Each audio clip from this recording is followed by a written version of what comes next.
Welcome to Fog City. Players, we're going to start talking about what everyone was doing on New Year's Eve. Let's start with you. Yeah, Brock was with his band of Indian skater boys who are a disappointment to their parents. And they are called the Desi Backflips. And they were riding around town, bombing hills, trying to practice a gazelle flip for you skaters out there. That is number one hardest one on some ranking list. And yeah, just basically getting up to some wholesome fun. It was very sweet. They were just looking for places to skate while the city was quiet. Yeah. Nice. And where do you think they are in the city? They're in the Mission for sure. The Mission for sure? Yeah. Maybe Petro del Sol Skate Park? Yep. Yeah. What is your signature trick?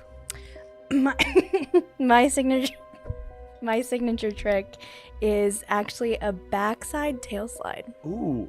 Can you roll me a cool? Ooh, first roll. So what is your Is it cool 2d6? Yeah. Okay. That's an 8. An 8. Yeah. So right as you land this trick in the middle of the skate park, yeah, you feel the world shake as you slip out from your board after landing this trick perfectly. Whoa. And you see the trees moving. You see some of your friends kind of slip off their boards as well. And you start hearing car alarms go off. Whoa. For 18 seconds, you can't get your footing What? as the earth just shakes. Guys, something's wrong with my board. I don't know. I think I'm gonna get a new deck. Like, this is really weird. One of your friends looks at you and is like, did you do that? No, I can't even get a fakie off right now. And everyone kind of looks around as you start hearing an explosion happens in the distance. Hux, what are you doing on New Year's Eve? As the owner of a small divey alley entrance bar called The Gray, Hux is in there serving drinks. Only bartender. It's pretty busy. Mostly filled with some, neighborhood locals. A lot of single folks there drinking. That's just that kind of place. Not like a date spot, but more like I really don't have anywhere else to go, so I'm gonna go here and drink because it's nearby. There is so much happiness in this room that there's this part of you that remembers that feeling of overwhelming happiness from your ex-wife. And you start feeling this kind of irresistible urge. What do you think Hux would roll to resist feeding? If I had to Spicy. pick something, it would be acting under pressure, which is cool. Okay, go ahead and roll me a cool. All right. How cool are you? Tell us right now. About to find out. What are those, the keeper sheets? Yeah. Keeper on it. Oh. What'd you get? Hux rolled an 11. An 11. Yeah.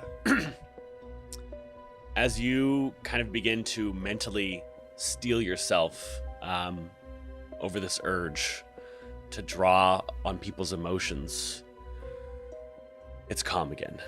And that urge is satiated. It's settled. It's not fighting you. And then the world begins to shake. Bottles are falling off the wall of the bar. Everyone is grabbing onto things. Panic is everywhere as people kind of begin to get towards doorways, head out to the street. You don't get hit by any of the bottles that are falling off, but the entire back of the bar has fallen into the bar itself. So as it's happening, I'm kind of backing up and moving away from everything. There is one seat at the end of the bar. It's empty right now, but just out of instinct, he reaches there to grab a glass or something, but realizes the person whose seat that belongs to isn't there. It's just a reaction.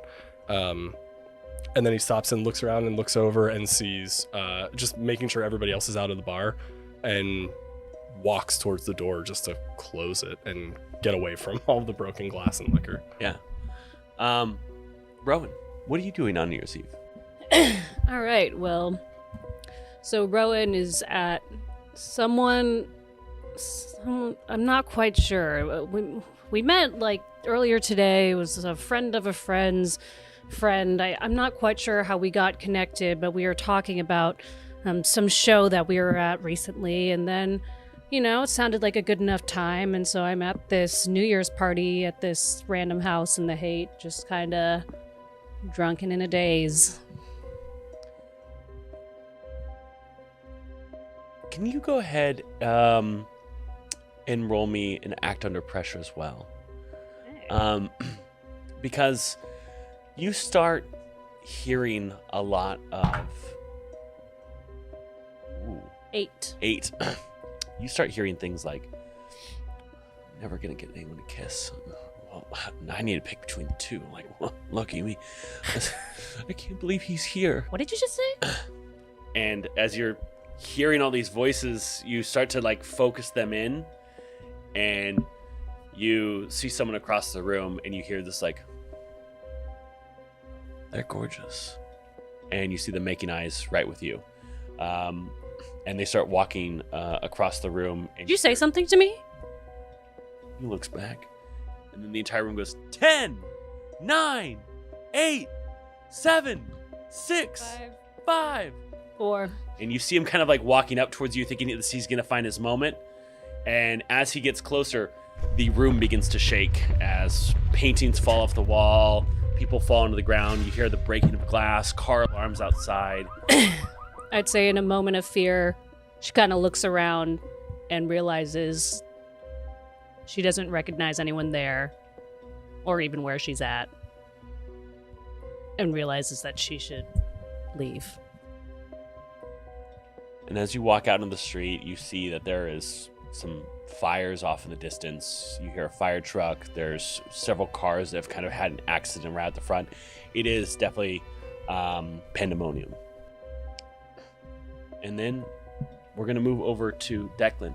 But we're not going to start on New Year's Eve 2022. We're going to start on New Year's Eve 1986. Ooh. Wow. Flashback. Like 80s music starts playing. Oh yeah. His eyes were less beady. Definitely less beauty. There was a kindness to them. Fuck you, by the way. Back in the 80s. It's midday, and we see a young boy at a kitchen table wearing a small suit. It's obvious a funeral has just finished as people are shuffling around the apartment quietly at a wake. A photo, the husband and wife sits on the mantel. Time passes quickly as a small boy stares blankly into space. People come and go, putting their arm on his shoulder, giving him hugs and reassurance. As the last guest shuffles out, a lone woman in her late 40s sits at the table with the young boy, a teapot and a saucer of biscuits. Let's have some tea and chat about it, love. She shuffles in. All right, Grandma. You know, I still don't believe they've gone. Part of me feels like they're still out there. Well, maybe they are, love. Maybe they are. No, it's not like that. Like, I know they're out there. She kind of just smiles at you and slides the saucer of biscuits in front of you. I'm not hungry. It's 1991. The same kitchen table. We see a young adolescent boy with a black eye and a busted lip looking down at a table. It's the middle of the school day. As you see his grandmother sit across from him, pours a little bit of tea in a saucer, sets that in front of him along with some biscuits. So what happened? I don't know if I want to get into the details, Grandma, but what's that they say? You should see the other guy. She gives you this wry smile of knowing that, like, you're not in trouble. And then we see 1995. Again, that same small kitchen table. we see a teenage boy. He's wearing a homecoming suit. And there's a corsage that sits untouched on the counter. She's a little older now. Pours a bit of tea in your cup. Slides some biscuits over to you. It was her loss. What do you mean? And she just kind of sits at the table quietly with you. Hey, listen. Do you think you can help me into that? I don't think there's any way I'm getting in by myself. And I walk over to the corsage and pick it up. And then it's 2005.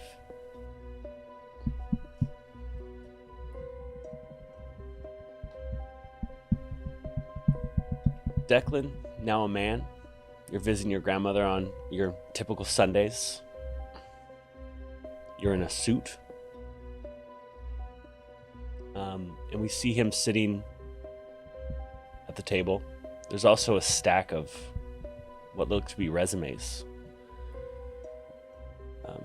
And she grabs his hand and traces some lines in it. Come on, Grandma, I know you don't need to do that. Just tell me. You will do, she says, you'll do great things. People will see that one day. You'll be doing great things. What though? Can you tell me? She gives you that same wry smile. If I told you, it wouldn't be a surprise, would it? Fucking hell, Grandma. No, it wouldn't be a surprise. I didn't ask for a fucking dictionary definition. I don't know. People, you've been saying this a while now, right? What is it? You know, maybe if you tell me I can make it even greater. How about that? And she kind of holds her breath, almost like you think she's going to tell you. Alright, don't do that too long. And she just slides the biscuits over to you. Can't imagine life without you. It's 2010.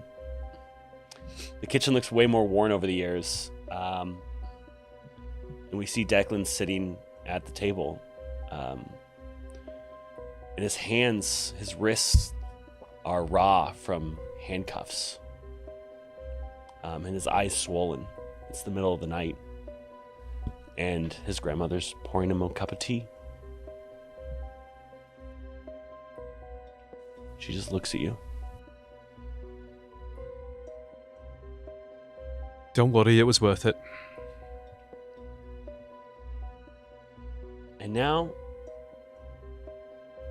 it's 2022. The lights are still up. We see a much older Birdie at the table. And we see Declan pouring her a cup of tea. Sliding over some biscuits to her. There you go, Grandma. Oh, thank you. So, where are you going tonight for New Year's Eve? Well, you know me. Whilst other folks are gonna be out playing, I'm gonna get a spot of work done. I'll be over in the port in Oakland. That's a good lad. And she goes to stand up, but she's kind of weak, and as you kind of come over, she just grabs your hand and kind of pats it. And it's New Year's Eve. What are you doing that night? So that night, like I said, I'm gonna go head over to the port of Oakland. We've got a consignment on the way in from Indonesia. I'm gonna go over there with my crew, Hugo, Fingers, Lucas, and we've got some crates to get in. And as we see your crew, they're working on switching the signage on 2 container ships. Essentially, one's going to go one place instead of where it was supposed to go. And as it's happening, you do get a phone call. It is an unknown number to you. The fuck is this? I call out to Lucas. Oi, Lucas! Yeah, what? I'm getting an unknown call here. Do you recognise this number? And I yell it out. Nah. Alright. Look sharp, stay sharp. I answer the All phone. right, boss. Hi, hello. Is this Declan Hunt? Who's talking? Are you the next of kin of a Bridget Hunt? Who the fuck's talking? Sir, What do you mean, next of kin? Sir, I'm really sorry that I have to tell you this. Shit. Is it Grandma? Is it Birdie? Sir, yes. Your grandmother. Shit. My grandmother what? Your grandmother passed Fuck. about an hour ago. Shit. It was peaceful. What do you mean it was fucking peaceful? She was in an, and then at that moment, when your world feels rocked, you hear the creaking of all of these storage units beginning to shift as the earthquake hits. Oh my god. It's now present time. Ooh, that was so We see Declan sitting in the same kitchen table, but by himself. Yes, the power The just ghosts, the ghosts are with us now. the power just Grandma flicked is right here. now. So Oh my god. I know. Is the stream okay? And it's but we see you sit on the kitchen table, but Birdie isn't there. And the alarm on your phone dings as it's time for the wake. And you hear some people knocking on the door. Okay, I'm coming! I walk down to the door and open it. And a number of people begin to kind of filter in. Some that you know, some that you don't. All people that you saw earlier at the funeral. But you also see Rowan come in, who's, helped your grandmother. You see Hux, who rents the bar in the same building that your grandmother owns. And you see Brock, who's comes out of his room. I give Rowan a hug. I give Hux a hug. I just pat Brock on the back. Sort yourself out, alright? I put on a tie. You see Brock has a clip-on tie and is still wearing full skateboard gear, but he put on a tie. Yeah, we'll talk about that. I want to know where you were that night. Oh yeah, dude, it was so I sick. said we'll talk about that. Oh, Not now. okay, for sure. A person kind of comes up between all of you with some platter of foods, and more people kind of file in. A woman who you kind of forget what her name is, but she's sitting with you at the wake, and she begins to ask, "So how did you know Birdie?" Can you?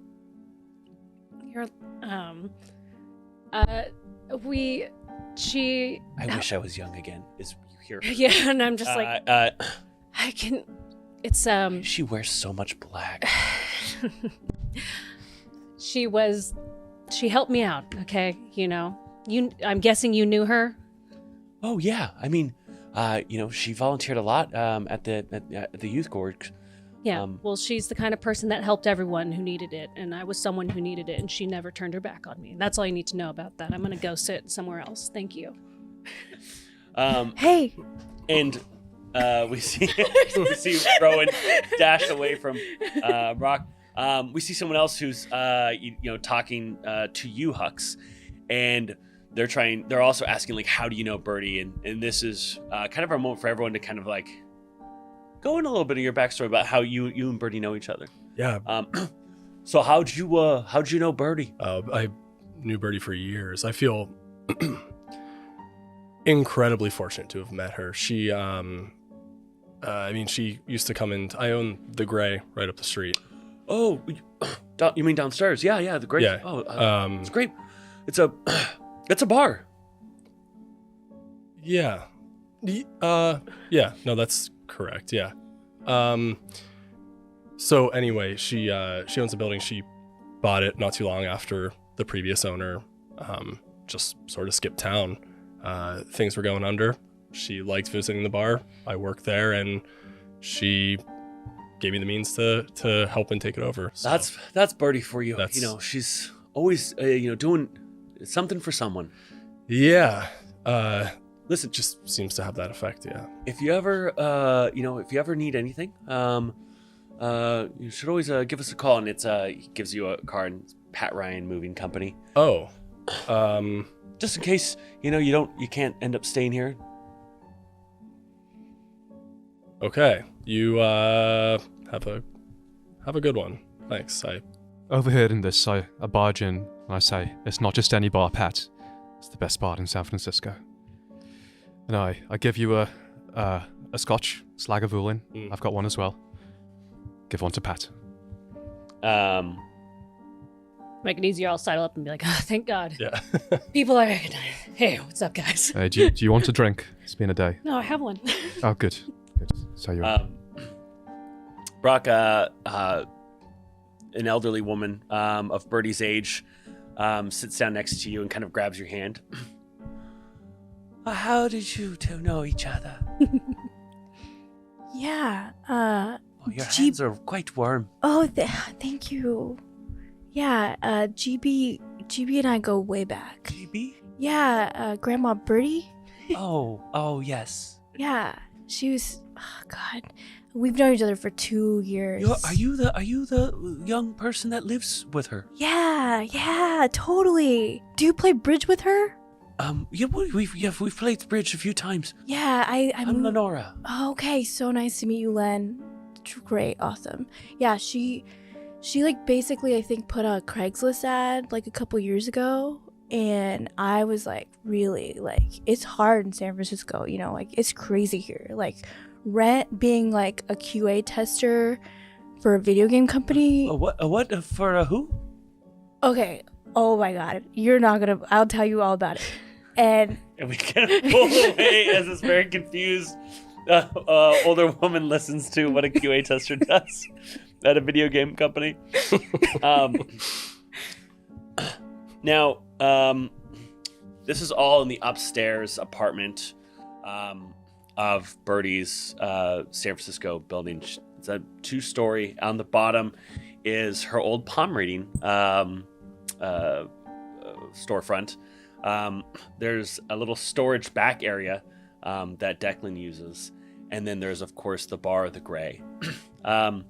This second story apartment, it has 3 bedrooms, one that is Brock's room, another that is Declan's old room that still hasn't been changed, and then of course Birdie's room with a kitchen table and a living room. People do begin to kind of filter out of the wake as time goes on, but the 4 of you kind of hang back because you all saw Birdie all the time. You all had pretty strong connections. As someone who really kind of goes in and out between different groups of people, Rowan, Birdie was kind of one of the constant. Hux, not only did Birdie help out when you wanted to take over that bar, but she was always there during the day shift chatting with you. Brock, when you were in a dire sitch, Birdie was there to, essentially kind of be a grandma to you. Yeah. And of course, she was your grandmother, Declan. But one more person kind of walks in as everyone has filtered out and kind of knocks on the door. It's open, but they look around and... Excuse me, is there... I'm looking for the next of kin for Bridget Hunt. And I'm also looking for a Rowan, and Hux, and a Brajesh, and he kind of begins to say all of your names. it's Brock. Very well. What is it you want? I'm the next of kin. Declan. I am Bridget Hunt's lawyer, and I am here to... She didn't have no lawyer. I can assure you she very much did. I'm here to execute on her will. All right, Mr. Lawyer, what's your name?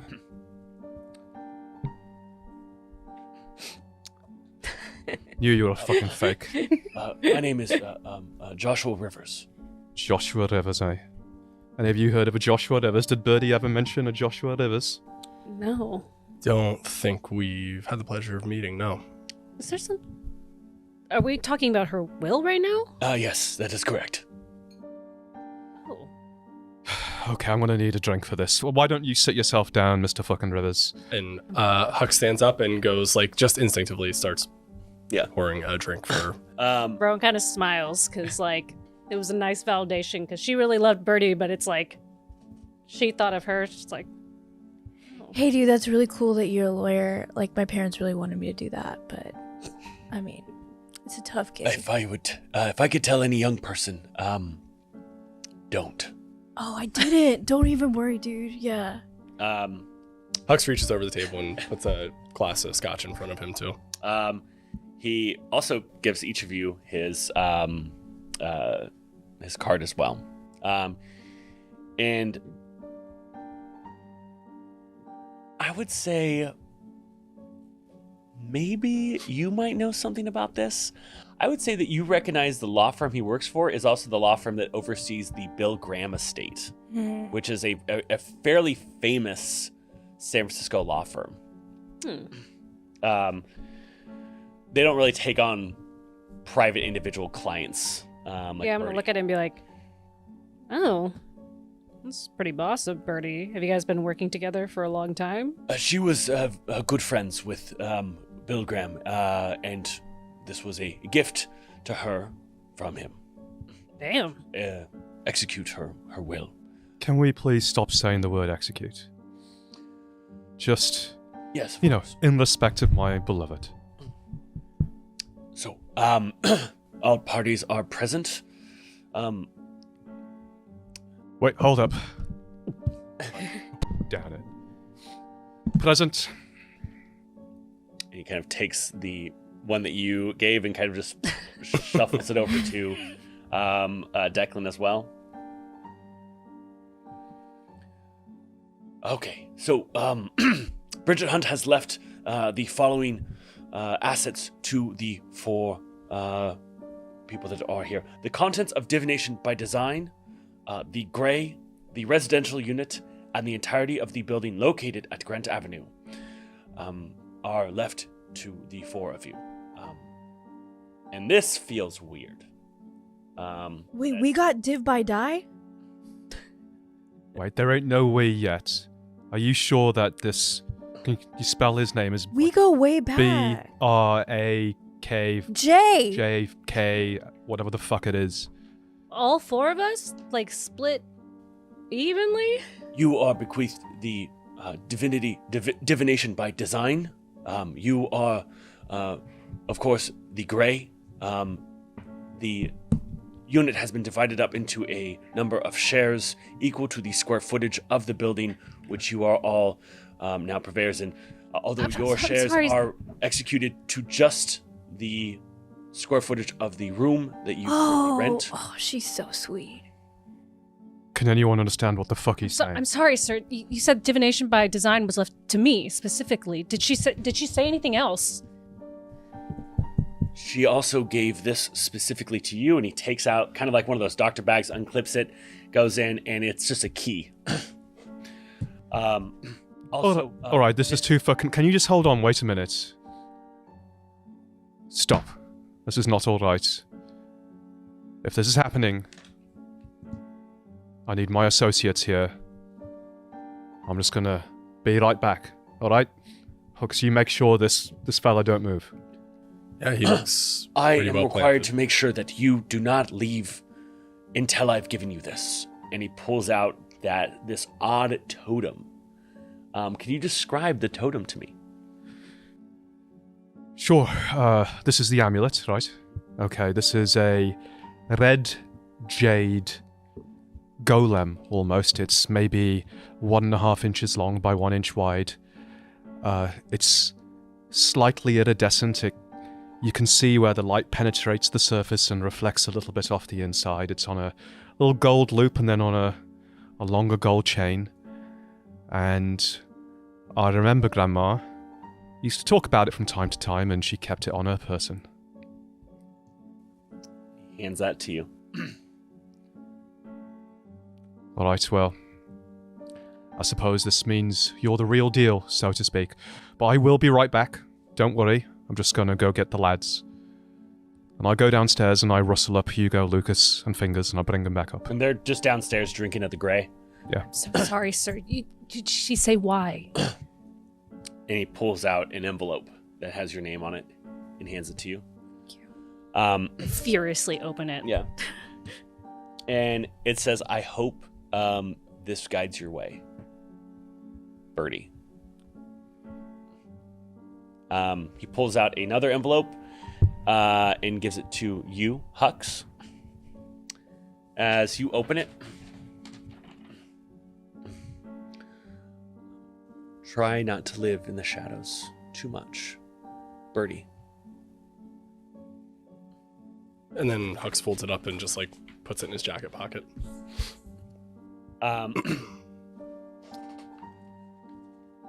It's so great that I get to stay in my room. GB was always looking out.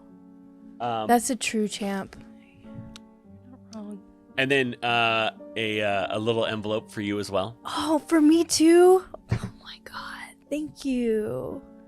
I open it. As you open it, I know you're going to find your footing, Birdie. Aw. Oh, she knows I have balance problems. That's why I can't get back foot stuff done. Oh my god. And they take the last envelope and they just put it where Declan was sitting. Declan, you kind of come up with your crew, and the lawyer immediately kind of grabs their bag and kind of holds it like this because they just see you coming in with 3 really imposing gents. Well, one really imposing gent, and then sort of Hugo's the big one, and then Lucas and Fingers a little bit smaller. Okay. Little runty. I say hi to both of them. All right, I suppose that's mine, that envelope. Yes. You all got one too. We did. Yeah. What did I miss? It's Grandma said I'm going to be able to hold my balance. I'd actually love to talk to you later about it if you'd get it when you get a chance. Maybe I know this is a lot, but alone. Oh. I'm gonna have a hell of a hangover. Okay.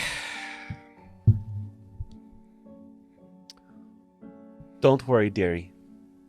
You will do great things. People will see that one day. If only she told me. Kept saying I would do great things, but she never fucking told me what they are, and now I feel like... Honestly, I used to believe her, but I don't know anymore. Does anyone feel like these letters make it sound like she knew this was coming? Is that crazy? that's a good question. When were these assets provided to you? And he kind of looks at some paperwork. 2011. I didn't know her in 2011. I don't think I did. I was still in New Jersey in 2011. I do not have an answer for that. Maybe this paperwork is incorrect, but to my recalling, this was created and these notes were written in 2011. The key for you, and of course, equal shares in the property, and of course, her business. I may be able to shed some light on this. But, Mr. Rivers, if you don't mind, unless there's anything else, I'm going to ask you to take your leave. Good day. And he kind of stands up and walks out, leaving you with the totem, you with a very peculiar key. It is not like a front door to a business key. Mm-hmm. And with your letters. So I wandered over to the window. I just pull open the slats, make sure no one's looking in, close them again. So, Birdie, or GB. GB, whatever the fuck. GB. She was no ordinary grandma. She was the best. I think we all know there was something special about her. I've had a feeling. Yeah, so, it wasn't palms she was reading. You know what I mean? Was it books? Can you just say it so I know I'm not crazy? People would go in there asking her When am I going to get married? Does she like me? Am I going to graduate from school? Am I going to be safe? Am I going to live to see 60 and all of that? And she say these things, and sometimes it was uncannily true, you know? But like I said, it wasn't hands that she was reading. No, she could read actual fucking minds. Like, the real fucking deal. And I know it sounds crazy, but that's how she could do all that she could do. That's probably how she got those letters done in... That doesn't Something sound... wrong with your head, bro? No, I mean, my mind is just like blown. Like, sometimes I would walk into the house Everybody know about and this? she'd already have my socks out because I'd be like, I need to get new socks. I just landed in a puddle. Do other And she'd already people- have them. Do other people know about this? No, she kept it real quiet, like it was just me, because I had to... It was... Let me put it this way. Sounds like a blessing. It was a fucking curse, an affliction. Is there a reason why other people shouldn't know? Yeah, because when you can do that, imagine what would happen if people knew. She'd be hunted down, she'd be taken prisoner, used as a fucking weapon. That was her greatest fear. And I once again go over to the window and have a look, make sure no one's watching. That the police, or worse... But you protected her, right? Of course I did. Of course I did. But I had to be out. I had to be out on New Year's doing what I had to do. Well, then I have something to tell you. What? And at that moment, you hear glass shatter downstairs. Can I hear a voice? No, you don't hear anything. I mean, you just hear glass shattering downstairs at one of the street level windows. What was that? Oh, I mean, what was that? It wasn't a... Oh, can I roll for a premonition? Ooh, at the start of each mystery. Or when something... Is this technically when something bad is happening or the start of a mystery? No, neither. Dang it. But remember, you're all on the second story in the apartment building in the kitchen. Rush to look at the window. I think I run down because whenever I would like to do what could go wrong, and I would like to rush down. Yeah. Because I By just the way- I yelped. So then to make up for that, I would like to be like, no, it's cool, I got it. By the way, Isha's mechanic. And I We think gotta talk about that at some point. Yeah. Okay. by this point Hugo's already on his way. As those who've run downstairs, you see a very apologetic looking kid who's has a skateboard. Oh, It looks like they have hit the because the window's only about this far off the ground to divination by design, and it is cracked. And this kid's like 10. And they think you're very cool, so they're always kind of like skating around by the house. It's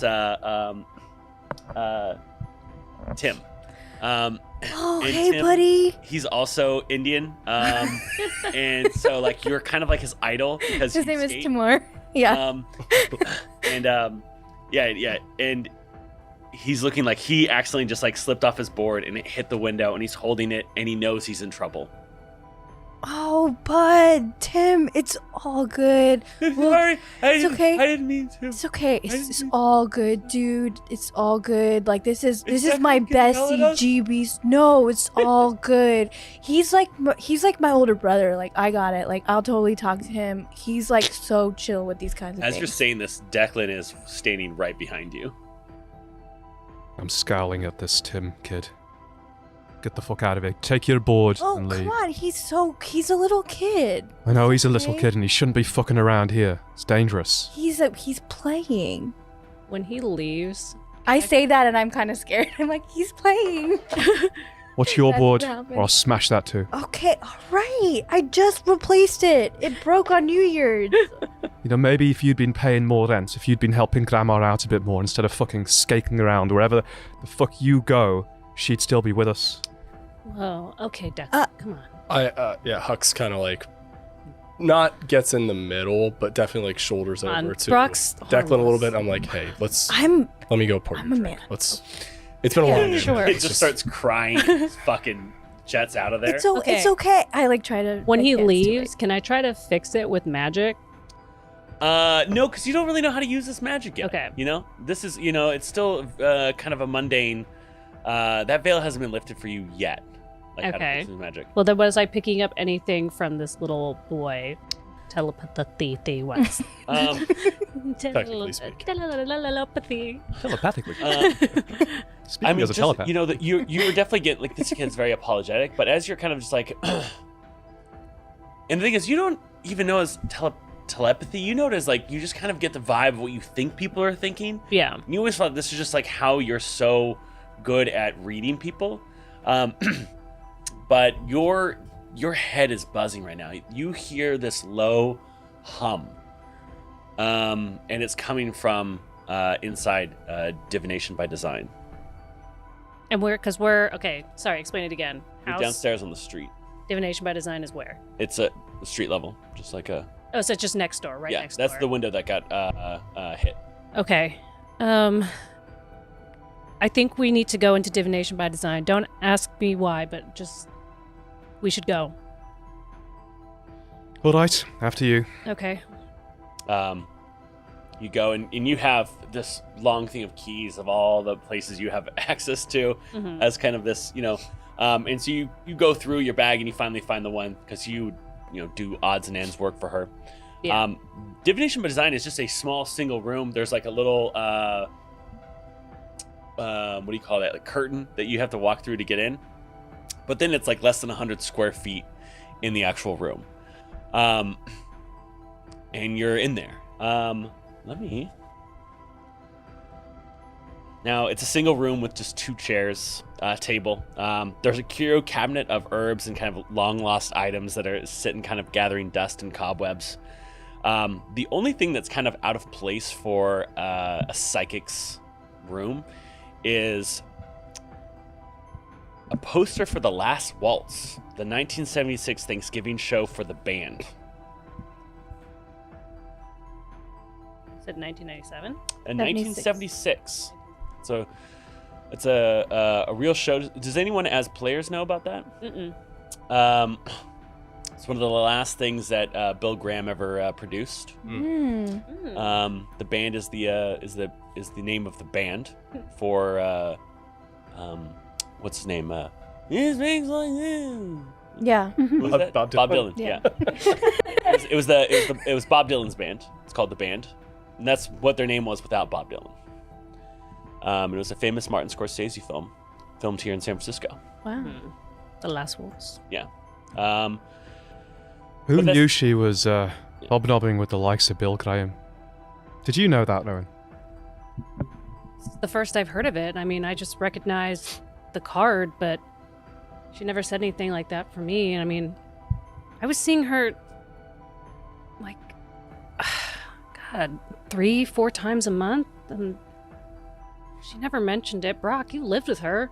I mean, yeah, but like, we talked about other things. I mean, Can I hear? love. It's just, It's fine. It's fine. Let's move on. She never mentioned anything like that to me, for sure. I mean, I always sort of wondered where her, I guess, I hope it doesn't sound rude, but where her money came from. But yeah, I never had any inkling that she was hanging out with Bill Graham or had some exclusive lawyer who was just handing out assets. Don't you worry. It's not rude. No, I told you that, I mean, a little bit of the story, but we're importer-exporters. You know, Sure. move things around. Yeah. Yeah. Turns out people pay a lot of money to move some things around. Yeah. Do what you gotta do. Brock, Rowan, you're in there more than I am. That poster had always been there. Well, I was hoping that. Well, you spent so much time with Grandma. I really needed her help, and if she would, I'd help her with stuff from here all the time, whether it was like getting supplies or cleaning up or reorganizing or helping her out when she was doing whatever, mixing or, Ah, she was a famous DJ, she was. Yeah, she was spinning those tracks, spinning those mental tracks. Heyo, she's a seer. I would always be in here trying to help, but it never really made a lot of sense to me then. But I'm thinking it's making a lot of more sense now. And have I seen this poster before? Yeah. That poster, you've seen it before, but you've never took stock of its existence before. Like, now that you've seen this, like, oh yeah, I guess that's always been there. Yeah. But for some reason, it's never called out before like it is now. But this is kind of like what I'm being drawn to. Yeah. I'm just gonna like kind of look up at it and be like, it's always been here, but it's in the way that like you don't really notice a wall that's white. It's just there. But now it's really, really here. Does that make sense? I suppose. I mean, technically it's yours now, right? This little bit of this room. I guess, but That's your poster. I don't know how to make sense of this. Can I do a premonition now? Yeah. Go ahead and roll a premonition. Yay! Now, this isn't the beginning of a mystery, though. Oh, Just FYI. so then I can't do it. Oh, At the okay. start of each mystery. I'll let you do it anyway. Oh, cool. Oh wait, and then the last roll I rolled was an 8. Is that technically above a 6 for? Yeah, 8's what above we're 6. doing? Yeah. Okay. What are we? Is not- 8 technically more than 6? Is that the question you just asked? But you don't get experience. You don't get experience for success. Oh. You only get experience for failure. 6 or less. 6 or less. 6 or less. That's sad. Well, That's really good. That looks like experience, maybe. that's experience for sure. So Yeah. a 4. A 4. Yeah. You go and I'm too close to you. Yeah. You touch. Her hair smells so good. Rock, can you back up for a second? Oh yeah, I was just totally checking out the poster. It No, looks I kind of get dope, that. like these old people. Do you mind if you're really loud right now? I haven't said anything. That's as you not what touch I the meant. poster, your mind is flooded to the part where you fall down and collapse Dude. as you get flooded with memories of her coming into this room, taking the poster off the wall, and sliding the key into the keyhole behind it. And you see it just time and time again, like 40 years of her going and opening this door. Every time, you can't see what's behind that door. It's just this bright light, but she continues walking. You see through all these different ages. And you went and tried to have a premonition, and you just opened yourself up to too much, and it overwhelmed yourself, giving you this kind of wild headache. You won't be able to use premonitions for the next day. No. But you kind of snap out of it. Okay, how long was I out? A second. Okay.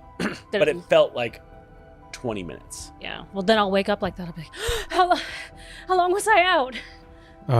About 1 second. What? I mean, What? No, What? You've been. How long have you been here, Declan? all right, hold on. Take a seat, and I pull up a chair. Sit down. I want to ask you some questions. How long have I been here? Lived here with Birdie. I've lived here since I was 10. Okay. Now, how long have you known Birdie? 7, 8, 9 years or so. Did you ever feel drawn to her in any way? I mean, of course. I kind of like to do my own thing and roam around, and I don't really like being tied down to certain things. And so Birdie was perfect. Like, she found me and gave me regular employment, helping her out with this, doing that. And actually, if I think about it, she's the only person I've seen on a regular basis. You were the only one she actually really liked. I mean, she liked Brock and she liked Hux and all, but Oh, you don't take that for too much. I liked her too. I I know like you you do. too. Thank you, Declan. That was But she clearly wanted you to have that key for a reason, so well.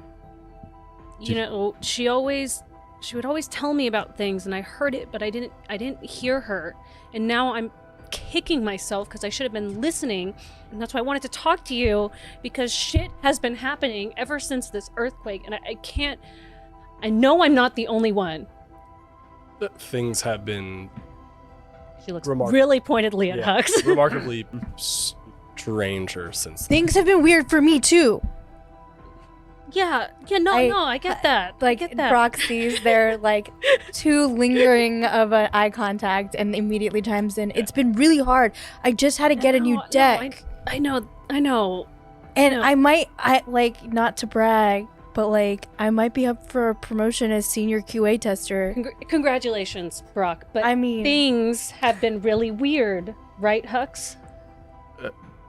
And Declan and I have discussed that a little bit too. Things have been remarkable. Yeah, like I said, they've been extra different. As Brock kind of shifts their way between Hux and Rowan.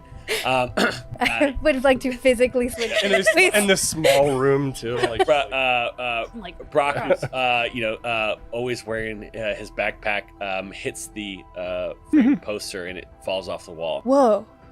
And you just hear it as it shatters. She's been coming. That's coming out of your rent, Brock. Oh, I don't pay rent. That's right, you don't fucking pay rent anymore. She's been coming here for 40 years? As you see where the poster was hanging, Yeah. same thing from your visions, you see that keyhole right behind the wall. And I hold up the key. Would you like me to do it? Or do you want to give it another go? I really think Birdie could have helped me at this moment in my life. But if you can help me, and if you can help me...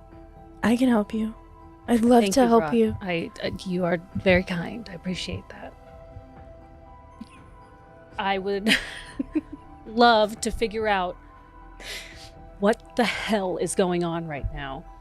Because something is off, and something feels off about this Birdie situation. Like, it's really nagging at me. Like, I feel like she knew this was going to happen, and there's a reason why she sought me out, and, like, she was taken. Wait a minute, she sought you out?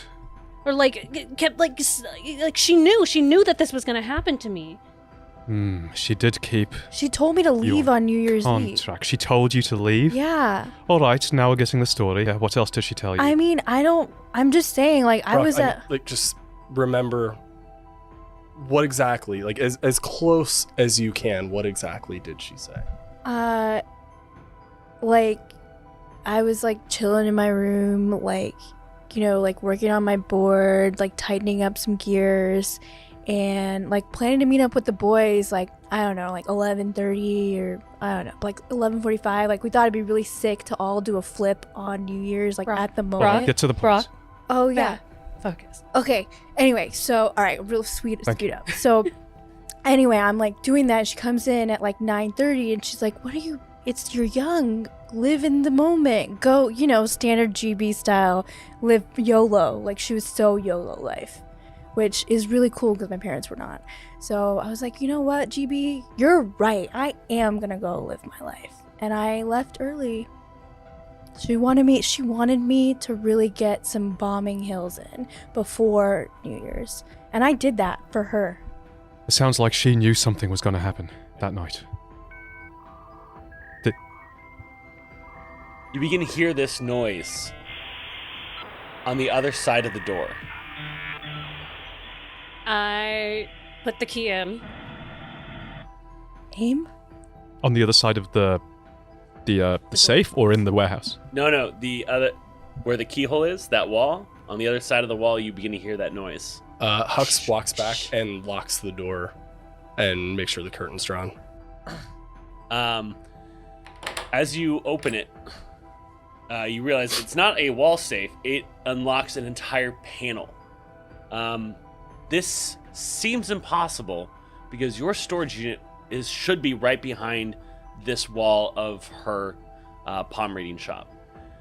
Inside is about a 700 square foot room, which doesn't make sense based on the layout of this building.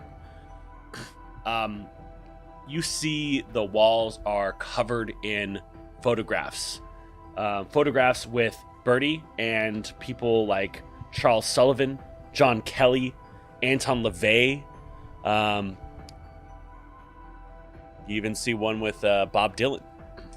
Yeah, Birdie. There's shelves and drawers upon drawers. There's an old map of San Francisco.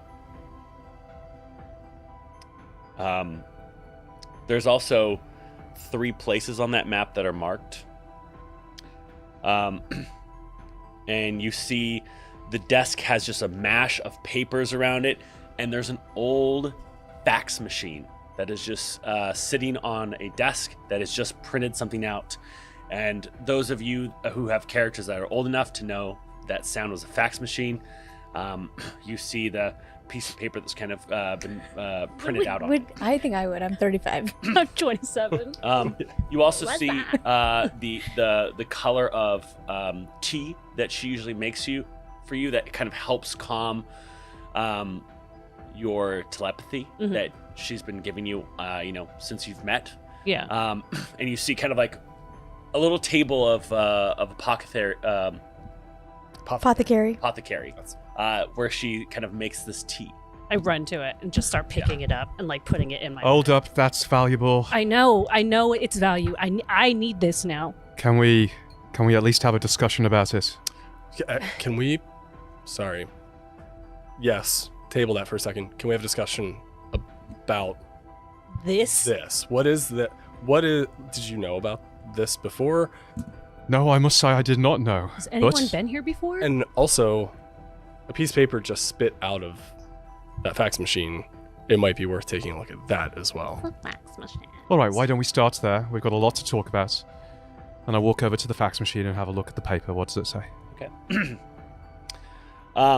It looks like whatever header this had. Is that what you call it when you like you some? Oh, the Like a letterhead. The letterhead is blotted. Like when the printer printed it out, it got messed up, and you only see a little bit of writing. Report confirmed. Execute dispatch. Stow Lake, as soon as possible.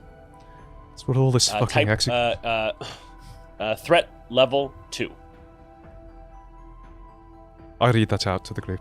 And you do see it does look like it says to Bridget Hunt. Like it was addressed to her. Is there a return number on this thing?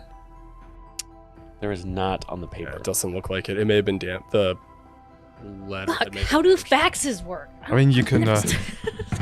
You're such a kid, Rowan. No, you pick up the phone, you dial the dial back number, and you press go. I do that. But you don't know what the dial back number is. Just go, boom. Dial back. You hit dial I back. hit dial back on the fucking fax machine. Okay.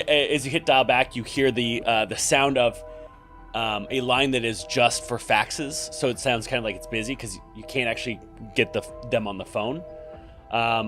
So you'd have to fax them something. All right. Well, I have the man for the job, but it'll take a moment. I mean, it might take a few hours or a few days, I don't know. And I call out, Lucas! Hey man, what's up? What's up? This is my best friend, you guys, Lucas. I don't know if you know him. Like, he's definitely like getting into skateboarding. Is he? Yeah.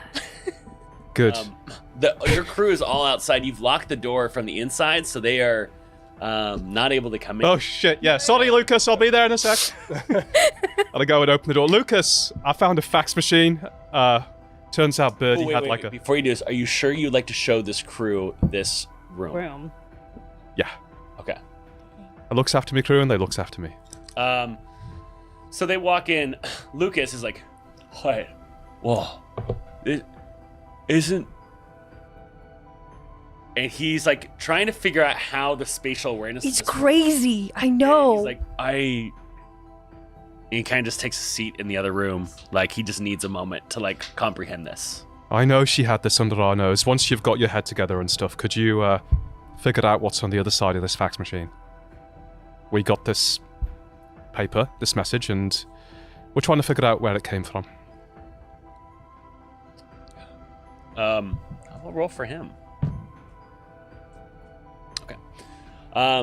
He goes over to the fax machine. He's like, All right, let's see.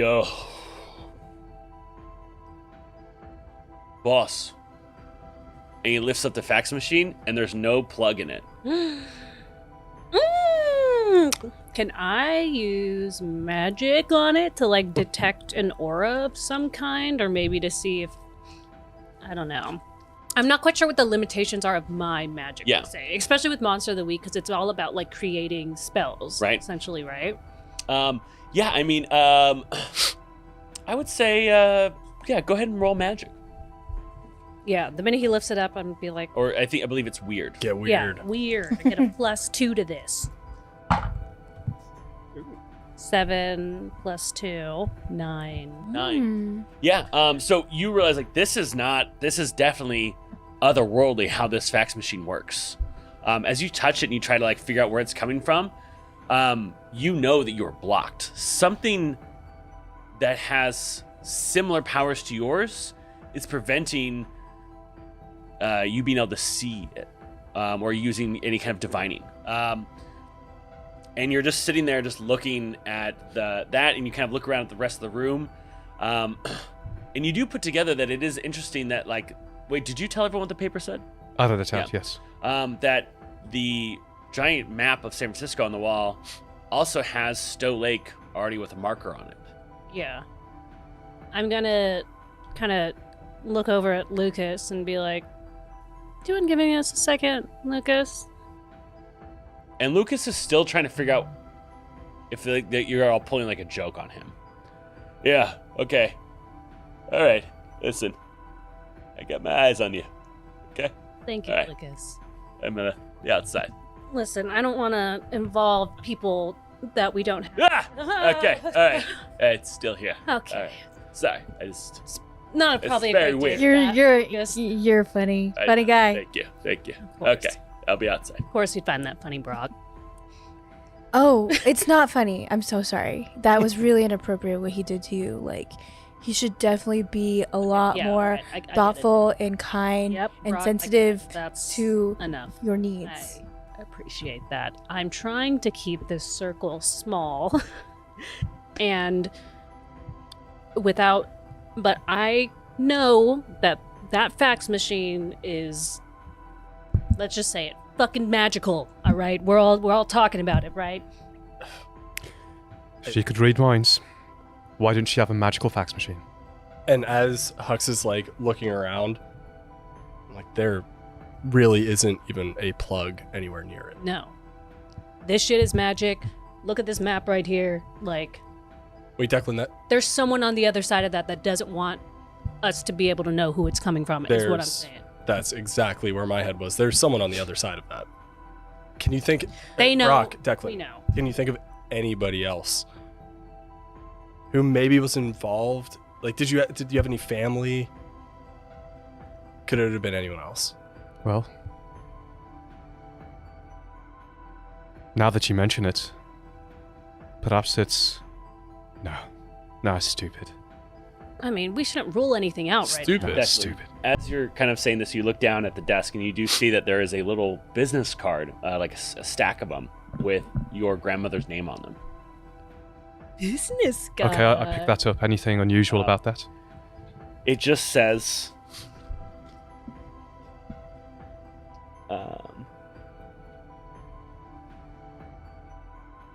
the Benevolent Society of Fog, Bridget Hunt.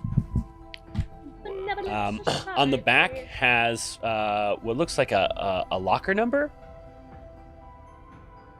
24 66 86 with the little dashes in between. And it looks like she wrote it down on one of her own business cards to remember something. But yeah, this entire stack just shows that this society with her name on it. Okay, there's obviously a lot here, more going on here than we realize. But we should follow these leads. I'm starting to realize that a lot of us probably didn't know a lot about Birdie that we thought we did. Maybe we should start with looking through this room and see if we can get to know her. I agree. And I'm just wondering if perhaps... I mean, this looks like a police dispatch, right? Grandma? Birdie, Bridget, if that's even her real name, I don't even know now. Looks like someone was telling her to go execute something at Stow Lake. And if you look on the wall over there, it's marked. Like Why she's don't we been go- tracking this for a while. Let's board over there. Execute dispatch. It also means that she could be dropping something off. Oh, that's right. Or she was sending somebody. Yeah. As you do point to the giant wall map, you do see that where it says Stow Lake has yesterday's date. And then you notice that the other place that's circled, Land's End, has the month February next to it. And then you see another one that is Dead Man's Point, which is a real place here in San Francisco, has 2023 next to it. So there's one exact date that was yesterday, January 15th. And then another that's circled, which is in Land's End, near Sutro Bass, which says February, ? And then Dead Man's Point has 2023, and it's underlined 3 times. I'm gonna like walk up to it and then just kind of like point him and be like, she knew. She knew this shit was gonna happen. She called it. What shit? Like, I don't, like, January, now, right? This just happened. Well, we don't. What happened at Stow? I don't know. I don't know what happened, but we have to get there because I think it'll explain. Other things happened at these dates, and we just have to figure out what it was. We have to get there because I think whatever killed Grandma, happening now. let's not mince words. She was Killed? fucking killed, right? Killed? Yeah, absolutely. She was in the prime of her health. Old, I give you that. Yeah, she was pretty spry. But she was spry, and she was happy, and she looked after us all, and no, she was fucking killed. Do you think they killed her because of what she was? I A think grandma? it could be any. She's like I said, she was in the wrong hands. She would have been dangerous.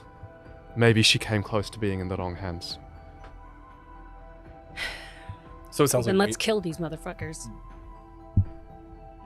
yeah. Or I don't think I kill. Or figure out what's going on. Why don't we just board to Figure out what's Stow going on. Lake? Like, it's a quick board ride. Like, me and the boys would probably get there in, like, I don't know, depending on what hills we take, we'd probably get there in, like, 15, 20. Probably an hour. You're in North Beach. We're really good boarders. We only hit the downhills. As much as I hate to say it, I think Brock's right. We should go there. No boys though, just you. Okay. All right. Like Rowan well, said, this is our business. okay. Our business. You know, I put it...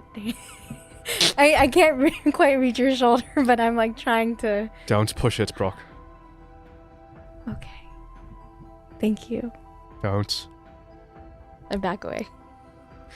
And I think it goes without saying, we're not sharing what's happening here outside of this circle, right? Yeah. Or he chose us. No, I'm not. I swear. You see Brock deleting a text that he had started to send. Brock, this is very serious. No, I won't. To my Absolutely. safety. I would never put you in harm's I'd way. hope so. Yeah. Brock goes and slyly deletes a tweet. Deactivates You all get accounts. that? I know, I'm making it about me, so it's really sinks in. for No, Brock. he really Like, does. He deletes all social media presence. Birdie picked us for a reason. So just please don't tell anybody. Grandma trusted the boys. You can trust them as well, but in respect of... Can we? I'm sorry, Declan, but like, can we? Absolutely. We don't. Then But- why didn't she involve? We don't know what's going on here. But for now, I appreciate the fucking hell again. And again, another fax Hux arrives. picks it up as it's like, and just holds it out, and it's just like, still shocked by the fact that this thing is still working. And it said the new fax says 48 hours. Till next event. You know, we could try to send something back. How do we do that then? Well, you said it was a fax number that we know the. Did we get the fax number? No. Mm-mm. Yeah. He said it was just faxes that you could only send something back to, but we don't actually have the number. Yeah, you hit the dial back, but then no one picked up because it was just fax only line. Never mind. All right. Sorry, if it's a fax only line, we can fax back to it. You could try, yeah. Well then. All right. So I'm gonna try that. Yeah. As you get to the fax, you look and you're beginning to kind of like press the buttons. What do you write down on a sheet of paper? As I pick up, I look at Declan and I'm like, I don't know what would be safe to even write down here. Well, the first one said, what did it say before execute dispatch? It said, so I pick that up and it says report confirmed. Execute dispatch. Execute dispatch, Stow Lake, danger level 2? Threat level. Threat level 2. Can we? Maybe we can say something like. Specify. She's like a secret fucking spy. Who dis? Pretty exciting, to be honest. I guess, well, and then I put the Or paper do you down think and sending back would tip them off? maybe it would be best if we don't. Yeah. say to show up in anything. 48 hours. Because we're not going to be able to identify who this is via. fax. Wait a minute, no, this must be what was on that business card. This must be the Benevolent Society. Yeah. They must know she's passed, or maybe they don't. Maybe they don't. Maybe the next place we go is. I mean, we have 48 hours, so we have to get to Stow Lake. Maybe we go Why- find the society. Why don't we Fax go was these? addressed to Bridget Hunt. Right. But So not everyone knows her as Bridget. Okay, so they clearly think the Benevolent Society clearly think that she's still alive. Maybe, you know So what? much. I think I've talked myself out of faxing. Maybe it's best if we take this information. Maybe we can figure out who that is along the way. They seem friendly, but I'm not sure. But maybe we keep collecting information from them until we figure out what happened to Birdie. Yeah. You know what? That sounds right. I think we need to comb this room for any information we can find and maybe go backwards. Maybe go back to where the previous event occurred. Maybe try to find the society.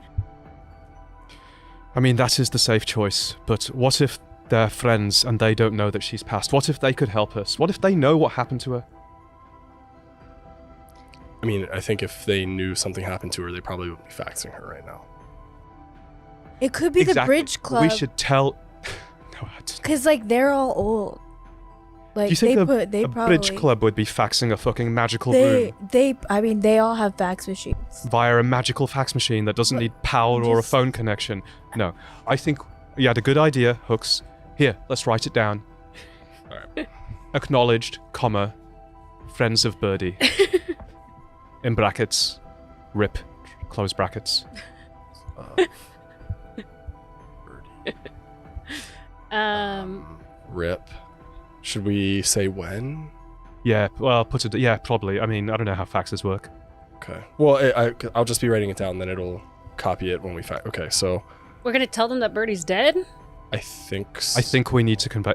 they clearly believe she's still alive, right? She's not here to receive magical faxes in a magical room. Well, then can we investigate this room first for something of the Benevolent Society so maybe they'll know that we're friendly? Maybe they have some kind of, code word or something, or, so we can be like, yo... That's a good idea. Maybe there are other faxes lying around in this room. Are there other faxes?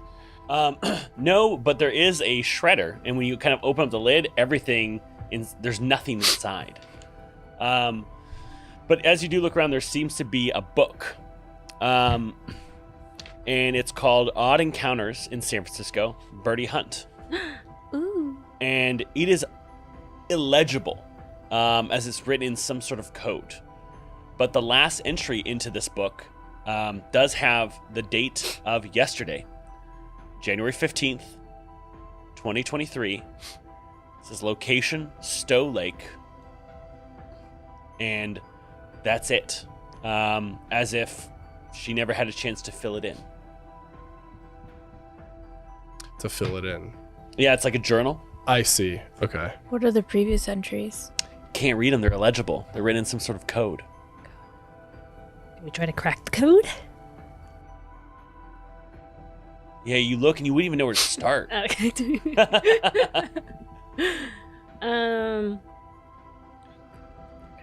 All right, are we going to send that fax? Let's give it a shot. All right. So, acknowledged, comma, friends of Birdie, in parentheses, RIP, 12/31/22. Let's do it. You put it in, It's 12:30. hit the dial back, and begins to kind of go Question through. this way. And you hear that same noise. I won't play it again. Yeah. And it's sent. And another fax comes into you moments later. And it says the original Stow Lake confirmed. Execute and dispatch. But this time it's addressed to friends of Birdie. Did we just get hired? Now they know. Now they know. This is why she sent us here. She chose us. For this. She chose me. Oh, you think they know? They already know that we were supposed to. No, I don't think they knew. Now I think they know, but I think Birdie knew. No, like she maybe told them about us. Maybe. We've got 48 hours. Hey, boss, are you in there? Yeah, what's up? It's Lucas. I know. Oh, that's right. You know my voice. Hey, Sounds like Croc. Hey, I heard you had a thing with you guys were talking about Stow Lake. Yeah, why? I don't know if it's important, but someone drowned there last night. And it What? shows you on his phone a little news report of someone drowning on land at Stow Lake. Did you guys hear about this, the drowning? No. Immediately look at my phone and see if there's like name, details. Who Yeah. it is.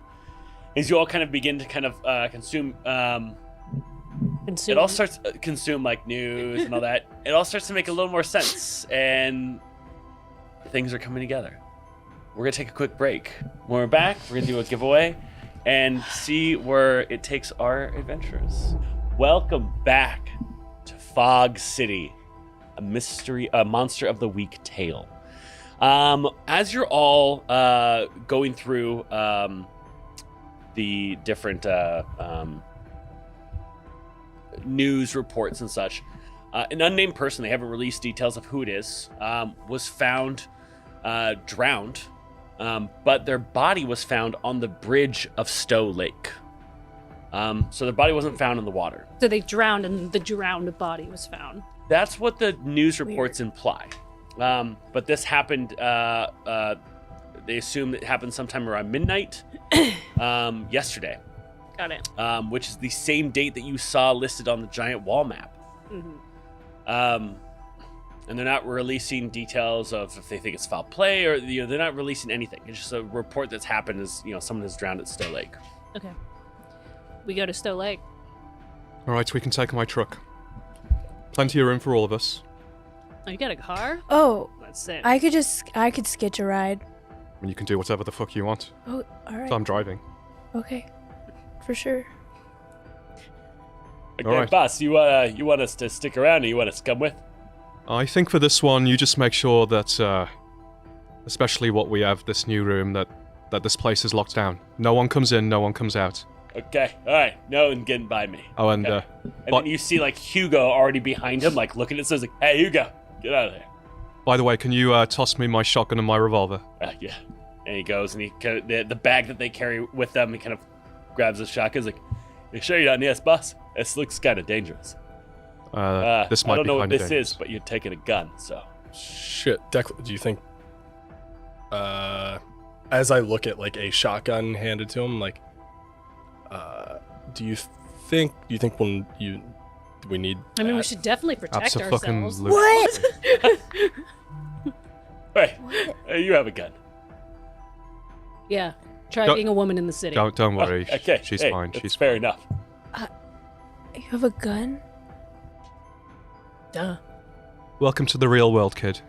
I have bolt cutters. That'll probably that's come in actually handy. probably Bring those. Pretty useful. Oh, okay, cool. Yeah. Hux, do you need something?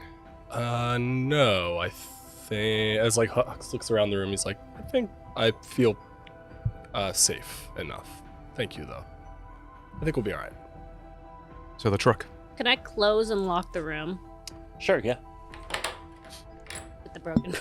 Yeah. Actually, The seam doesn't even seem to be there now that you've locked it. okay, then I don't do that because that's more suspicious to put back up a broken painting. So I leave that broken. I put that somewhere else. Yeah. And as we're walking to the truck, I look over at Rowan and I go, hey, you have a lot of other keys. Keep that one very, very safe. I go under my mesh shirt into my goth. And then As you're walking to the van, you see that there is a police cruiser, an unmarked police cruiser, that's parked in front of it. Well, what do we got here? Huh? Parking meter's out, bud. And you recognize this person. This is Detective Donahue, who you know personally has had it out for you since the two of you met. Well, if it isn't Police Detective fucking Andy Donahue. Wait, what kind of shit was stuffed in your donut this morning? No, wait, let me guess. It was a juicy diarrhea with crunchy shit sprinkles on top. You know, the kind that gets stuck in your stupid shit-eating grin. Is that what it is? And without even looking at you, kind of rips across the ticket, and it definitely looks like an aged ticketing book because, you know, detectives rarely write tickets. And he kind of just crumples it up and puts it in your chest. With, you know, and he kind of looks down at the bag that you have that has your shotgun in it. I take the ticket, Yeah. I put it in my mouth, and I start chewing it. Fuck the fuck off. I think Brock Hobson. He's like, hey, Mr. DU. Like, I'd like to charm him and say like, it's all good. Like, we're just going for a nice walk. It's a really beautiful day. I like hide my board a little bit, and I'm like, you know, we're just we're mourning the loss of a really good friend of ours. If you're gonna try to charm, I am trying to charm roll him. me a I would charm. also like to have rolled manipulate person with that as well. Oh God, that's a 6. So as you're walking up to him, he kind of grabs your arm as you kind of like, and kind of throws you against the van, and you know tells you to keep your space. Okay. for Hey, sure. whoa, fucking chill, man. Rock, are you okay? Oh my God, you know, it does hurt a little. Get your fucking lights fixed. As he walks away from you, you having chewed that up, and he's getting back in the police cruiser. But as he does, he kind of smashes the left driver's side. Fuck you too, Donahue. Whoa. Fuck that guy. yeah, it's always great seeing him, isn't it? Anyway, let's go. Oh, rolling. do you guys know each other or something? Yeah, he's that one who keeps trying to, you know, the night at the Grey. I'll tell you on the way. Let's He get in the truck. seems to be around. Yeah. Yeah. All right, so we get in the truck, All right. and we get stuck in traffic on the way. And then what actually- should have taken us 20 minutes takes us a cool 45. Since this is a San Francisco canonical show, And proven by the parking ticket. and he's Yeah. got a fucking truck. Where Yeah. the hell are we gonna park that? Oh my God. Yeah, we spent an hour. We're not. We're double Actually, parking for sure. We're It's kind of nice circling. over near the park. You can find some parking pretty easily, but gets as you wild. get closer to the park, it is sunset, and you park. You can't get onto JFK; it's now closed to cars. Hell yeah! But you end up having to go onto Lincoln, drive on up from 19th, and park in Golden Gate Park, and you walk up to Stow Lake. As you're at Stow Lake, you kind of walk around and you can hear the ducks, the geese, even a loose swan who's kind of swimming around. All the paddle boats that people usually take out, the park is empty of those. this part of the park is far too big to cordon off as a crime scene. But there is kind of a chain link fence around the bridge. No one was let onto the little island during the day. And it seems that most people have kind of avoided coming to the park this evening because of the macabre events that happened the night previously. Are there any police around? No. I mean, because it's not like this is a crime that happened yesterday, right? So they're not like running around. Like, it's more of a, how did this person drown and then get up here? Yeah. All right, let's go. I break the fence. I break the chain link. Yeah, you got bolt cutters. Yeah. So you, I try to like flex as I do it and like see if Rowan is looking at me. okay. I look like I'm looking, but I'm looking right past you. It's And then I lean down. I'm like, "Do you need a hand? Are you good?" Oh, yeah. I do this all the time. I'd like to read a bad situation. Okay, sure. Well, before you do that, this really is your time to investigate a mystery. ooh. All right, then I'd like to investigate a mystery. Yeah. That's a thing. So, Monster of the Week. Good thing I can't do any premonitions for a day. Usually, because I want to do a little bit more narrative on you all becoming a group, right? And solving your first thing. Monster Week sometimes also does lay on the idea that, like, the first game, you already are monster hunters. And I kind of wanted to, like, narrative, like, put you together before you become that. But usually, a game will start with a cold open, which is, like, the murder of a monster murdering someone, and then you investigating the place. Right. So, when you investigate a mystery, you're going to roll plus sharp, or if you have something different, you roll that. And if you get 10 or more, you get 2 hold. If you get 7 to 9, you get 1 hold. And if you get anything below 7, you get nothing except experience. And then these are the type of questions you get to ask. What happened here? What sort of creature is it? What can it do? What can it hurt? Where did it go? What was it going to do? And what is being concealed here? You can also ask other questions too, but I think for your first one, kind of lean on those questions to help reveal the story. All right, here we go. Investigate a mystery. That is 3 plus 3 is 6 plus 1 in sharp 7. 7, so you get 1. Can we all do it? Yeah, everyone gets to do it. Oh, Yeah. Come on, fuck. All right, what did you get? 4. 4. Ooh, mark that experience. What did you get, Nate? 8.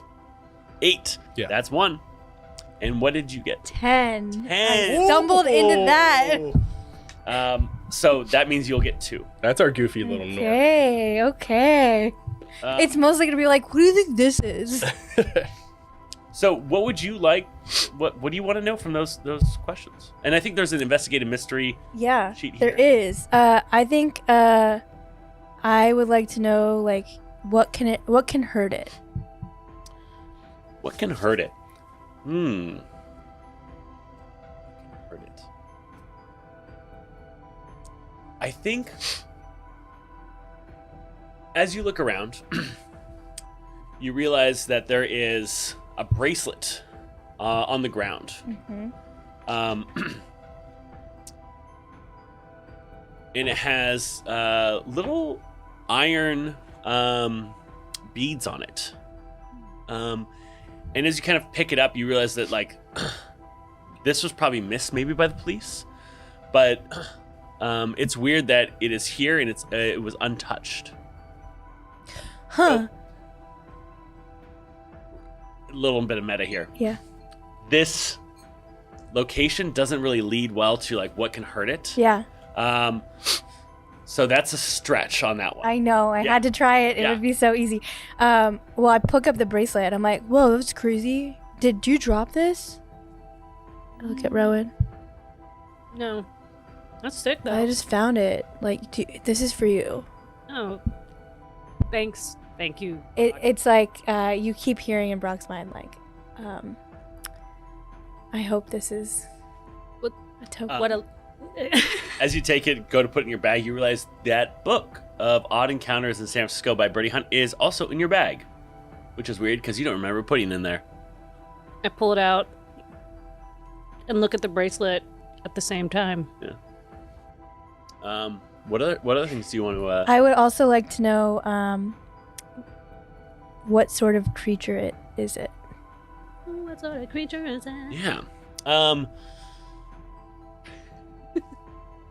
So as you're sitting there looking at this, you remember a TikTok you saw the other day, Oh yeah, it was sick. and you can't get that out of your mind. And it was about this ghost that haunts Stow Lake. Oh God, you guys, this is so. Have you guys seen this TikTok? Which one? There's like, so crazy. There was like this ghost that's like haunting Stow Lake, and like everybody's posting about it. I thought it was like, I totally thought it was one of those Marble Hornets things where it's like totally made up, but it seemed so real. And everyone on Reddit's talking about how like they couldn't make that up because like the metadata just like made it seem like it just is real. And then I pull up the TikTok. I'm like, look, wait for it. Oh shit. What's metadata? I don't know. Like the people on Reddit, the guys on Reddit knew about it. I'm not really like, I'm a QA tester, senior QA tester, so like I don't really know that kind of stuff. But like I'm working my way into it. Is that crazy? That's fucking crazy. Yeah, you know, I'm just gonna assume that shit like this is real now, right? And that's That's a clue. and then as like I walk over towards the bridge, I'm like standing there and I was like, I'm like, okay, this is about where that was, right? Is that right? Yeah. Yeah, I think so. Yep. And then I look around for a second, and Hux starts to like focus as hard as he can, and wants to put some feelers out. Okay. And try to understand what is being concealed here.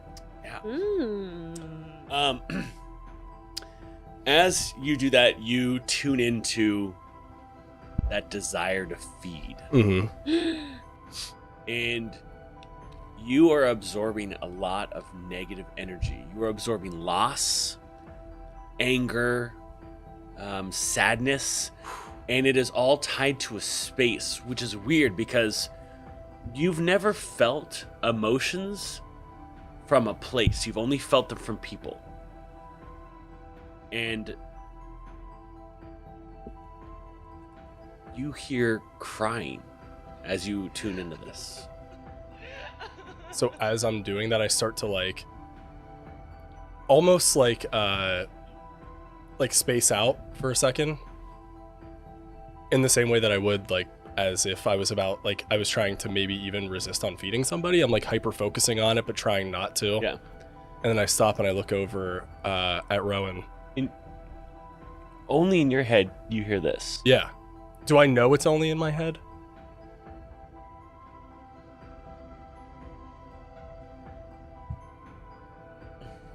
Do I know it's only in my head? Yeah, it's Okay. it's part of like when you feel emotions. Okay.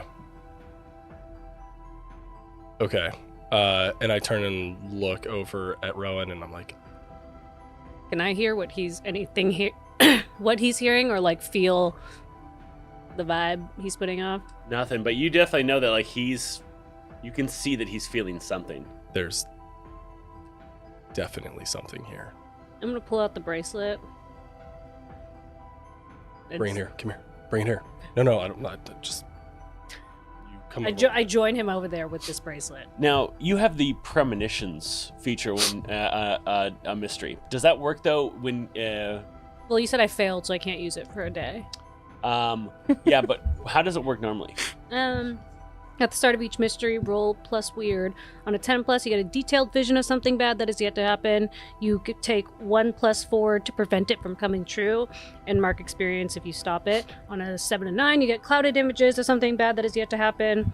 And then on a miss, you get a vision of something bad happening to you. Okay. The keeper holds 3. I will say that you don't get the bonuses, but you can still roll in addition to your investigate a mystery. So instead of plus 2, it'd be plus 1. Is it your weird? Yeah, weird's plus 2, sharp is plus 1. Oh, you get plus 2 because of weird. Oh, you saying like the bonuses of the forward and the... Yeah, like the if you succeed, you don't get those bonuses. Okay. But you still get to reveal something. This one is going to be good, you guys. That'd be great. Nice. Oh, 11 plus 2. Yeah. Okay. Yeah. So as you get closer, Shake the head to the heavens. as you get closer in this bubble of Hux kind of reaching out and feeling things, you get a flash of the bracelet, and you see this young man walking the park at night. And as he's kind of like walking through, it sounds like he hears something, and you see him walking like, "Are you okay? Hello?" And you just hear wailing and crying. And he goes, he pulls out like a bottle of water, and like he's got some snacks from his job, and he's like, "Hello, I have food. Are you okay? Do you need me to call someone?" And it looks like he's trying to find where this crying's coming from. And as he kind of walks along the path, on the bridge, he sees this person crying. You can't see him; it's just kind of this silhouette. As he gets close, he's like, "Are you okay? Do you need me to call someone? My name is Bradley. Like, I'm not gonna hurt you. I just want to make sure that you're okay." And as he gets closer, the ghostly image turns around, and it's this woman. And as she steps close to him, her face turns from this kind of beautiful youth to this aged hag. And he screams, and he goes to step backwards. And her hand just goes out and touches him, and you see him go, and she begins to kind of choke at him. And you see water bubbling out of his mouth. And you see kind of water dripping out of his ears and his eyes as he is drowning while standing on land. He tries to push her back, and you see the bracelet that you have in your hand kind of swish through her, and it causes her pain as she reels from it. And she kind of stumbles backwards, and he falls down in the center of this bridge and continues to choke and drown. Then I'm gonna basically kind of like reel back and come out of my vision in like tears, with like tears in my eyes, and just kind of like grab onto Hux's shoulder and be like, "I saw it. Okay, what'd you see? I saw it. I saw Bradley. Who was screaming? Bradley. His name was Bradley, and the woman, the one that did the TikTok. It's real. She saw him, and she was so sad, and she was old, and she touched him, and he started drowning. He's the one who died then. On land, and then but this bracelet, it hurt her. What is this made out of?" And I Yeah, start- let me take a look. Declan, also, what do you want to know? You've got one as well. It smells like iron, right? Yeah. Okay. I think this is made of iron. Okay. I give that back. I want to know what happened here. You kind of got that. Is there something else you want to know? Or I don't know what else I Sure. can give you on that answer. Dude. What have we done this one? What is being concealed here? He did that. Yeah. But there might be more. Yeah, there could be more. So, as you're walking around and you're hearing what Rowan just told you, you remember your grandmother Birdie being really concerned about you being out from the hours of 12 to 3. And she always told you, those hours have nothing but mischievousness in them. To avoid them if you can. Never be alone between the hours of 12 and 3, or always be home between the hours of 12 and 3. Which hours they be. And you realize that that's kind of the same time this event probably happened. Never be alone. Always be home. That's what I used to say. Yeah, she Yeah. used to say that. To me too. Yeah, to me too. So if we want to draw this thing out, 3. It's a sleepover. Something like that. we need to be here, one of us alone. Oh. I could do that. Don't worry. Brock, I will do that for you. Wait, thank you. I think that actually makes sense. Why don't You wouldn't mind doing that? Yeah, for sure. I love this area. To be honest, it's the least you can do. I mean, yeah, I'll do anything you want me to, man. Then we have our plan. We won't be far. Wait, we need iron. This thing was drawn to, or was hurt by iron. I saw it. She grabbed onto him and like reeled back when she touched it. I mean, I've got bolt cutters and a multi-tool. They probably got some iron in them, and my board, my wheels. No, we need serious weaponry for this. Oh. Unfortunately, my shot's lead shot, but I do actually have iron shot back at the warehouse. Keeper, what time of day is it? It is sunset. It's January, so it's 5:45. Oh, It's 3 It's p.m. 3:30. we have time. We have time to gear up, and I think Yeah. we should gear up well. You especially, because you're going to be in danger. For sure. Let's get some iron shot. Let's get at all the other things we might need. You have that sword, don't you? I mean, it's a decorative Hux, you got a fucking sword. sword, Well, man? it's a display piece on the back of the bar. It was there when I. Well, Sorry, shit. Rowan. Does But it work? correct me if I'm wrong, Hux.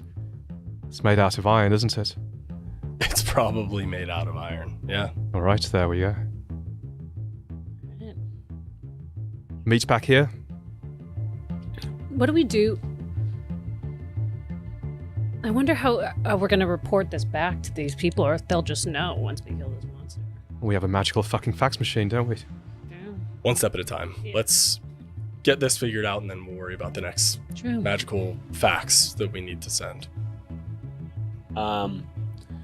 So I'm gonna say like we're gonna do a wipe as we got to B-roll of the sun kind of fully setting and the moon kind of rising, Nice. and everyone is walking right back up into the park, all geared up.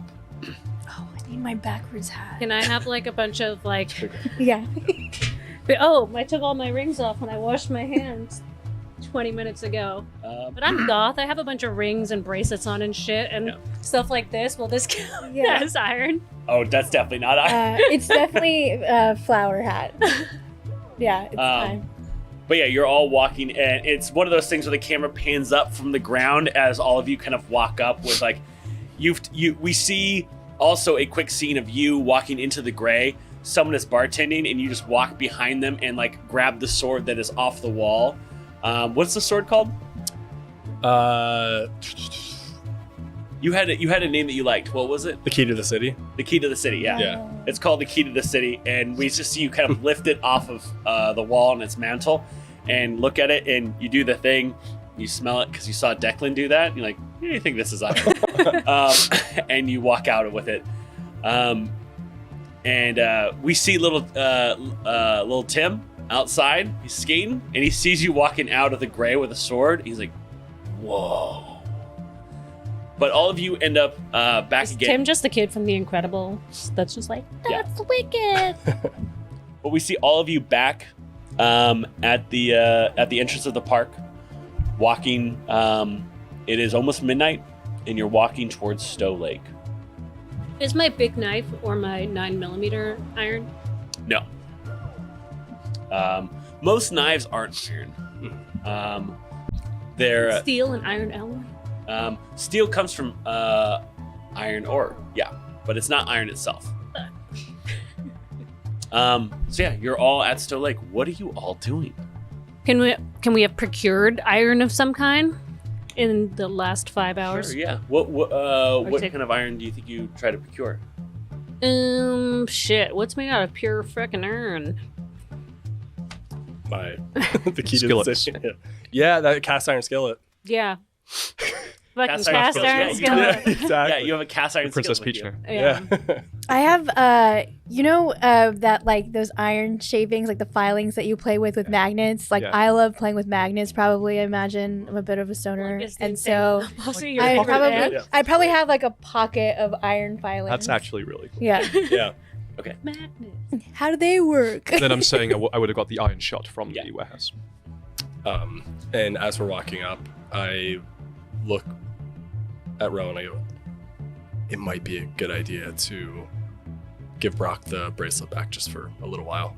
Oh, yes. I give you the bracelet. Put it on you.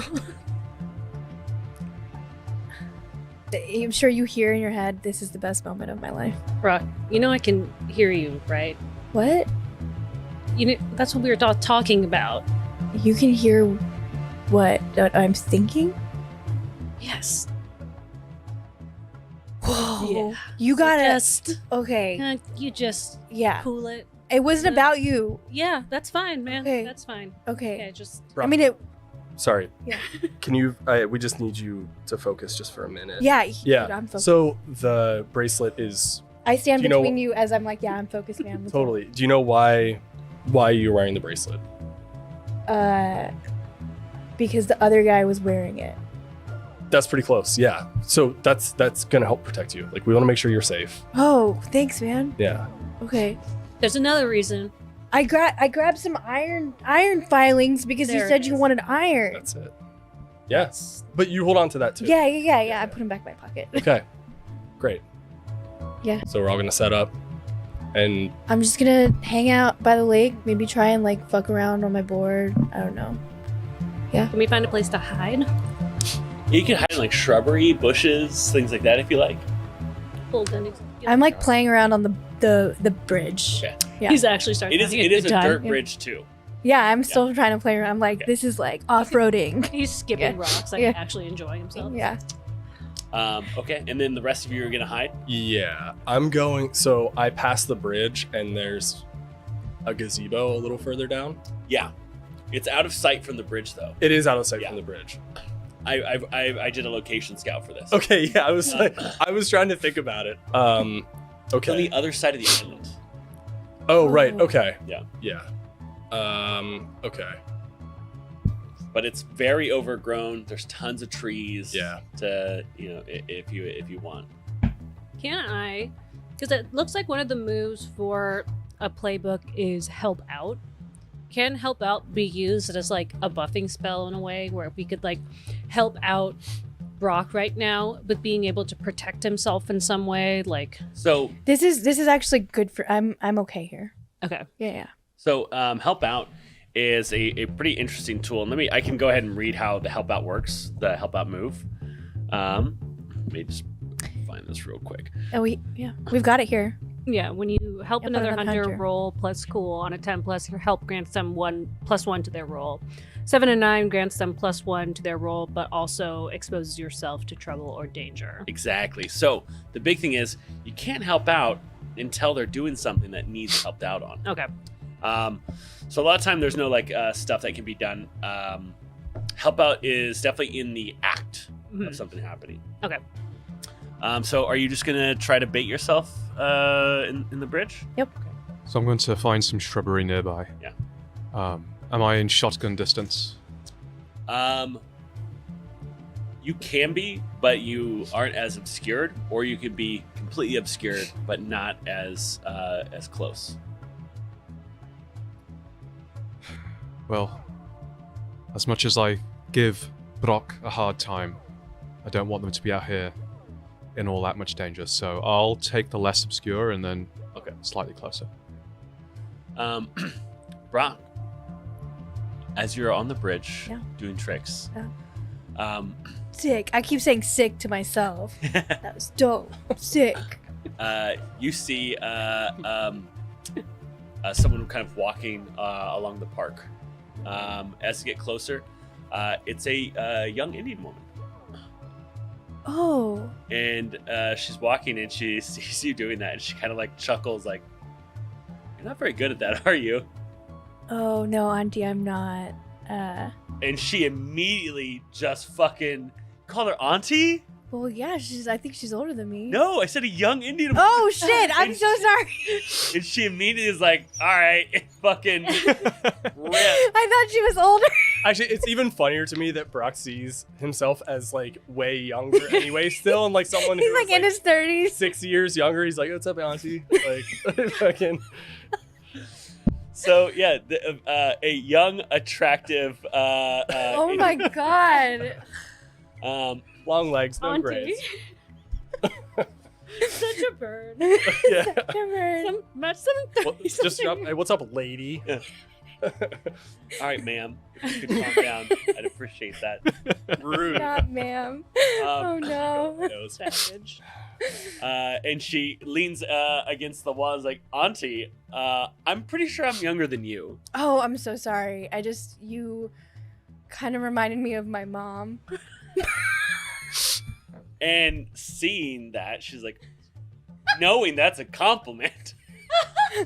It is. It is. She kind of smiles and she does the classic put the hair behind. And she's like, "One gets a little closer. What other tricks can you do on there?" Oh, yeah, for sure. And then I do a nose grind. on a dirt bridge. Fucking let On a dirt Roll plus cool. Don't you need a rail for that? Not today. That is a 12, my friend. Holy shit. It has never been done before. No. Brock's actually good at skateboarding. He's That's all he does. Everyone else is like, "What is going on here? What is Brock just flirting with this girl?" And as you do a sick, like, literally, it's almost impossible. But yes, on dirt, you fucking get up, do a dope nose grind on the ancient rock bridge of Stow Lake and land it. And you feel so hyped because you know she saw that. Yeah. As you turn around, you see the lady in white right in front of you, and her hand is reaching out. That woman is not there. As you realize that she has obfuscated herself as that young Indian woman, and she has now revealed herself to be that ghost. Everyone, what are you doing? Immediately sprint out from where we're hiding and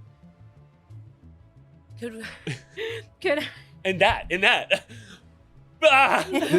Do I have a clear shot on the lady in white? You might hit him. So, actually, yeah, you have a clear shot. All right, if I have a clear shot, I'm taking it. I'm gonna kick some ass. I'm gonna protect someone. All right, Roll, kick ass. roll. Kick ass. I'll roll tough. That's 4 + 1 is 5. Wait, plus- is it sharp for a shotgun? So a shotgun is 3 harm, close, and messy. But I don't think it's tough because I think kick some ass is when you're punching people. No, kick some ass is whenever you do harm.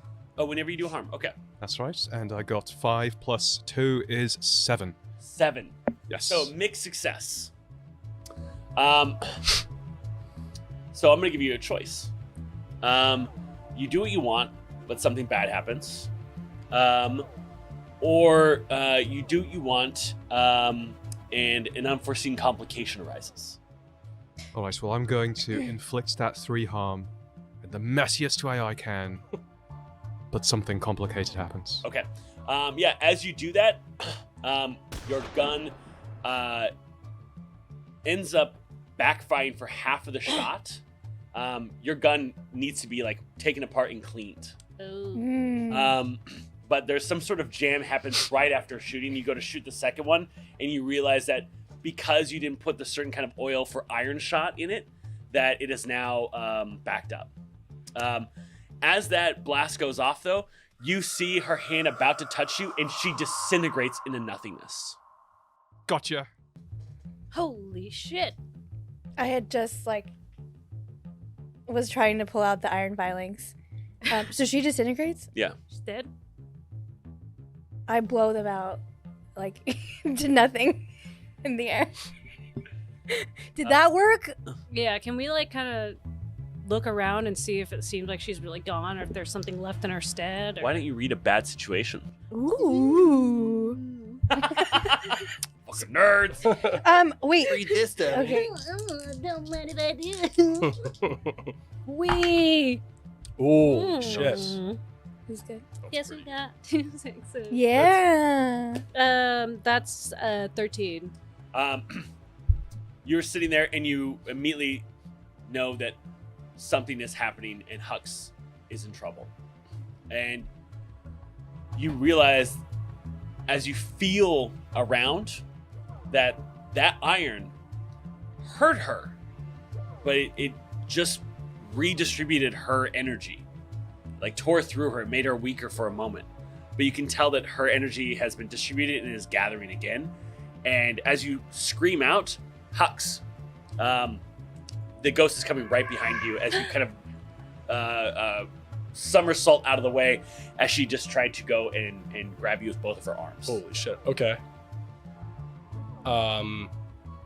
So one way I'm going to, yes, I was hiding behind a tree, and I had the sword leading, like I was holding on to it. Yeah. The way I'd like to narratively do this is right as I see her coming up behind me, I close my eyes and force myself forward, through the tree. Okay. Yeah. And when I turn back around, I realize the sword didn't come with me. Roll cool. Okay. 6. 6. You roll through the tree, but your foot gets stuck as you kind of and you've never moved through space before, but just out of reaction, and because it's happening, you realize that you just did that. You get so spiked with adrenaline that then you freak out and you stop your ability to move through things. Yeah. And your foot is in the tree. Brock. I am going to. So I have, as a part of my what could go wrong, because I charged into immediate danger without hedging my bets, I get to hold 2, and I spend them to inflict 1 harm, reduce someone's harm suffered by 1, or take 2 forward, plus 2 forward on an act under pressure roll. So I'm going to act under pressure. Okay. And do I see where Hux is at? Yeah, and you see the lady in white hovering right next to him, about to go and reach her hand out and start to choke him. So I want to grab.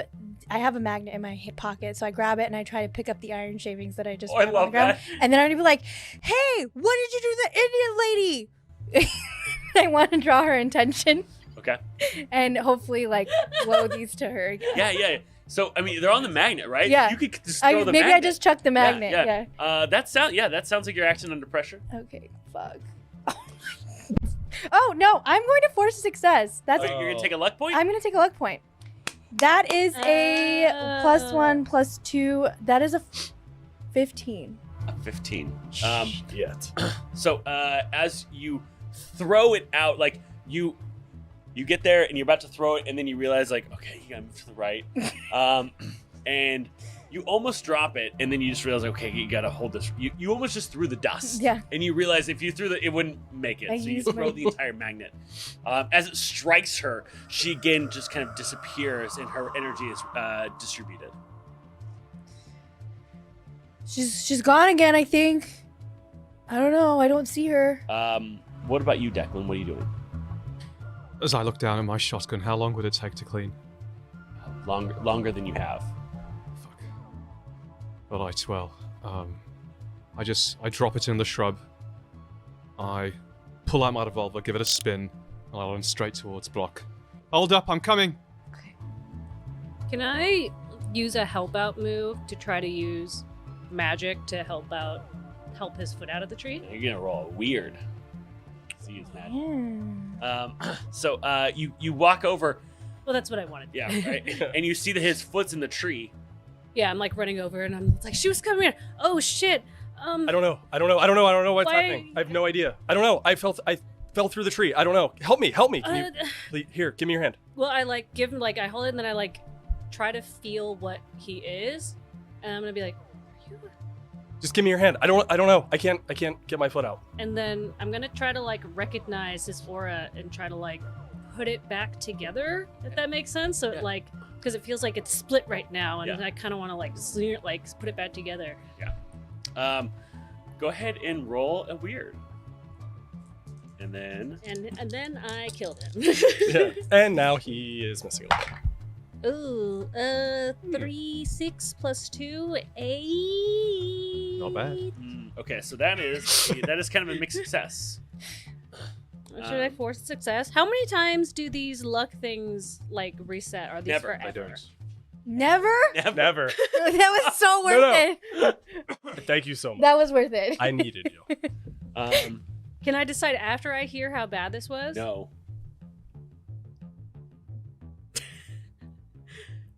I don't want to kill them. Take the mixed success. Do you want to take the mixed success? Yeah. Here's the thing. Failure is always interesting in Monster of the Week. Okay.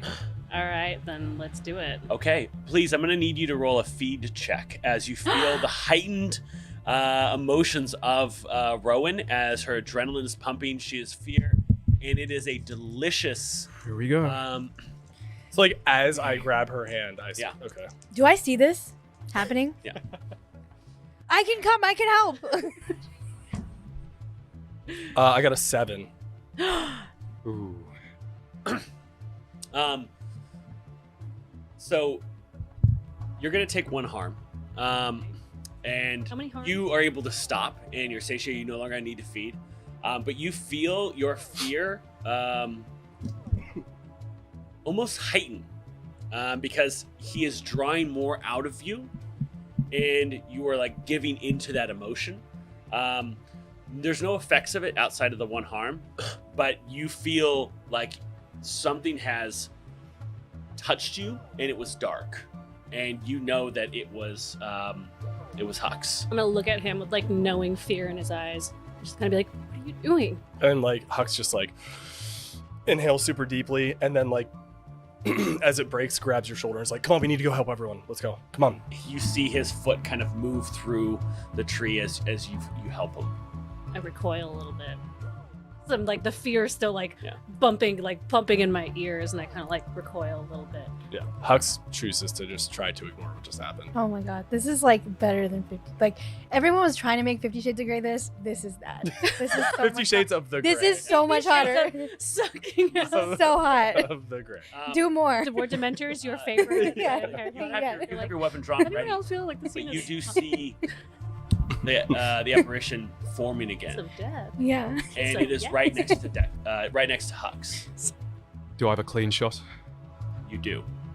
Well, the roll is really what determines the clean shot. All right. Well, I know this isn't iron shot specifically, but I'm going to give it my best go. So I line it up and pull the trigger. Let's see what happens. That is 6 plus 2 is 8 plus 2 is 10. And Woo! yeah, but Yeah. it's not iron shot, right? It's not, no. And it passes right through, hits, but it does nothing. Mm. As the ghost touches you in the back and its hands wrap around the back of your neck, Hux, you begin to drown. I lean over to Brock and say, fuck, wait here.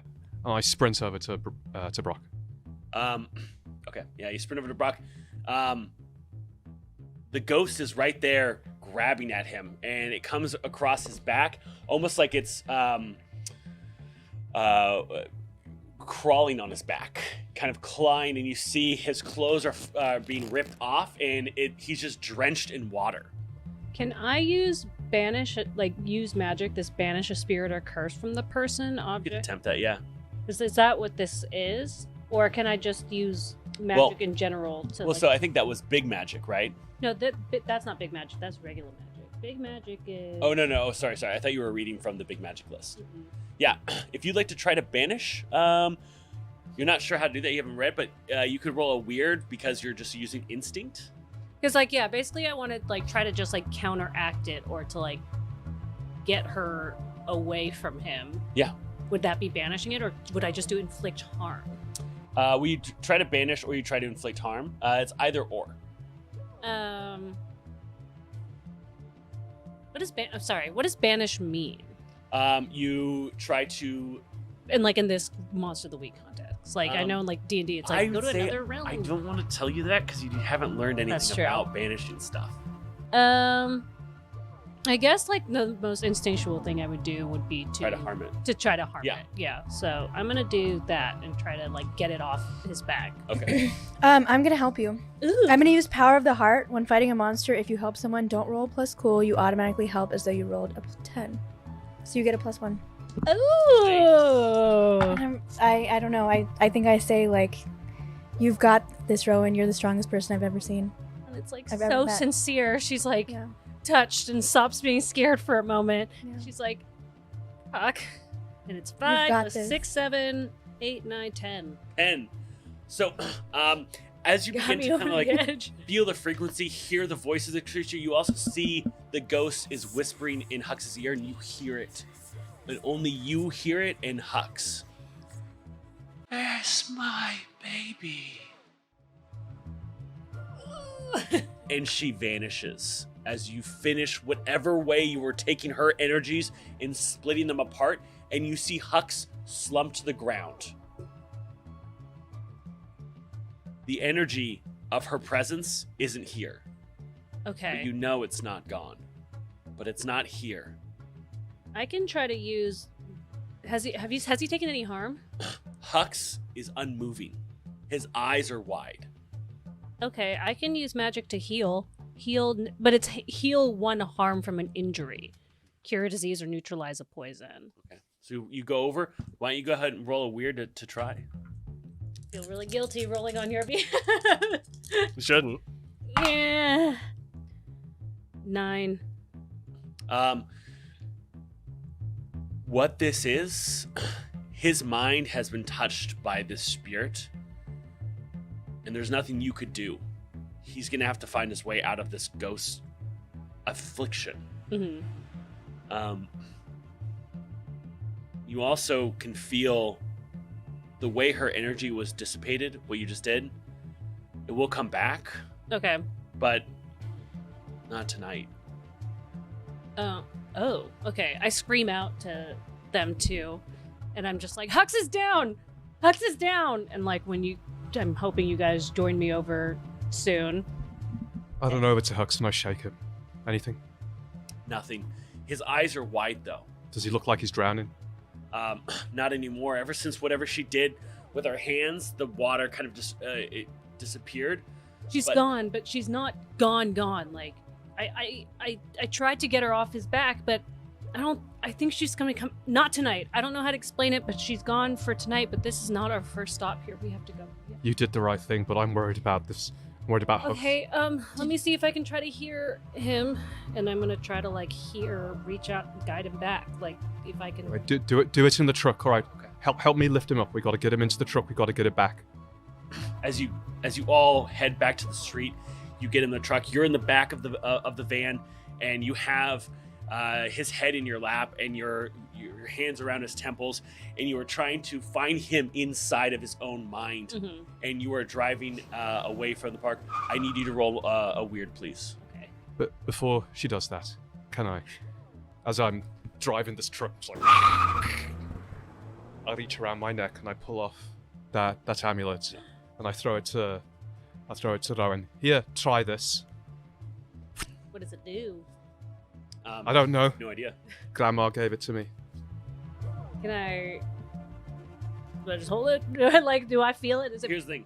I want you to think about this as if it really was you in the real world, and someone threw this to you and said, "Here, use Yeah, it." I'm gonna be like, what the fuck? What does this do? Put it on. Okay. Put it on and do whatever the fuck you were gonna do. I put it on. Do I feel like a change, like in like a change in energy, or does it just feel like an? It does. It just feels like a necklace so far. She would used to hold it. Hold it or something. I'm trying, and I hold it, and I'm like, see if I can feel anything from it. Your roll will determine what you feel.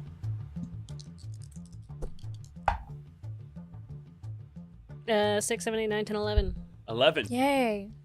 As you hold it, you begin to feel something manifesting around you. But you were also, your idea was to channel to find him in his own mind.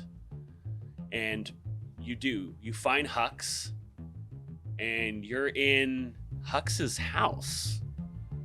And you've never been there.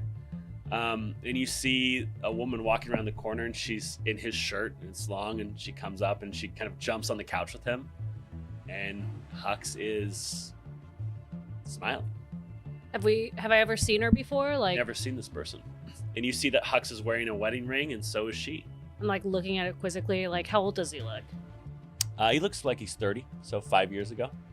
It's like recent, and it's like, this? And I go up to them and I'm like, Hux, hello? Hux.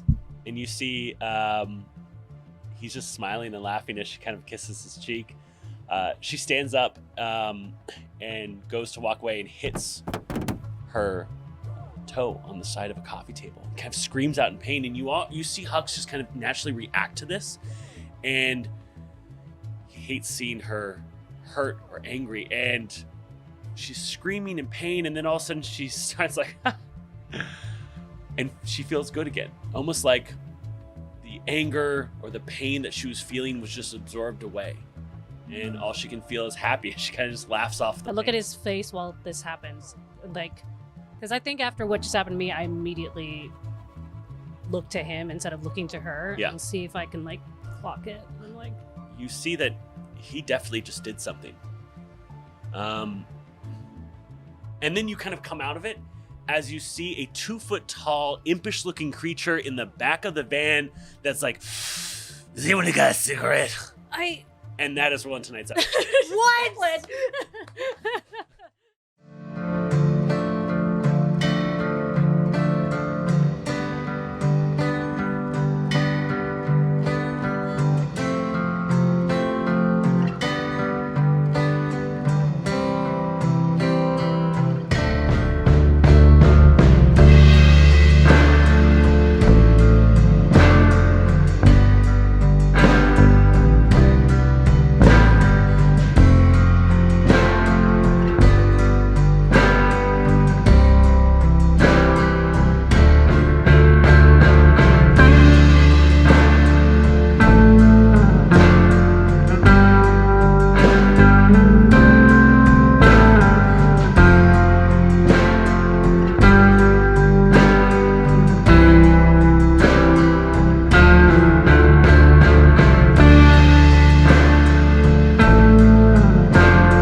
If you like this and you want to support the show, head over to patreon.com/totalpartychill. And if you want more tabletop RPG content, check out our website at totalpartychill.com.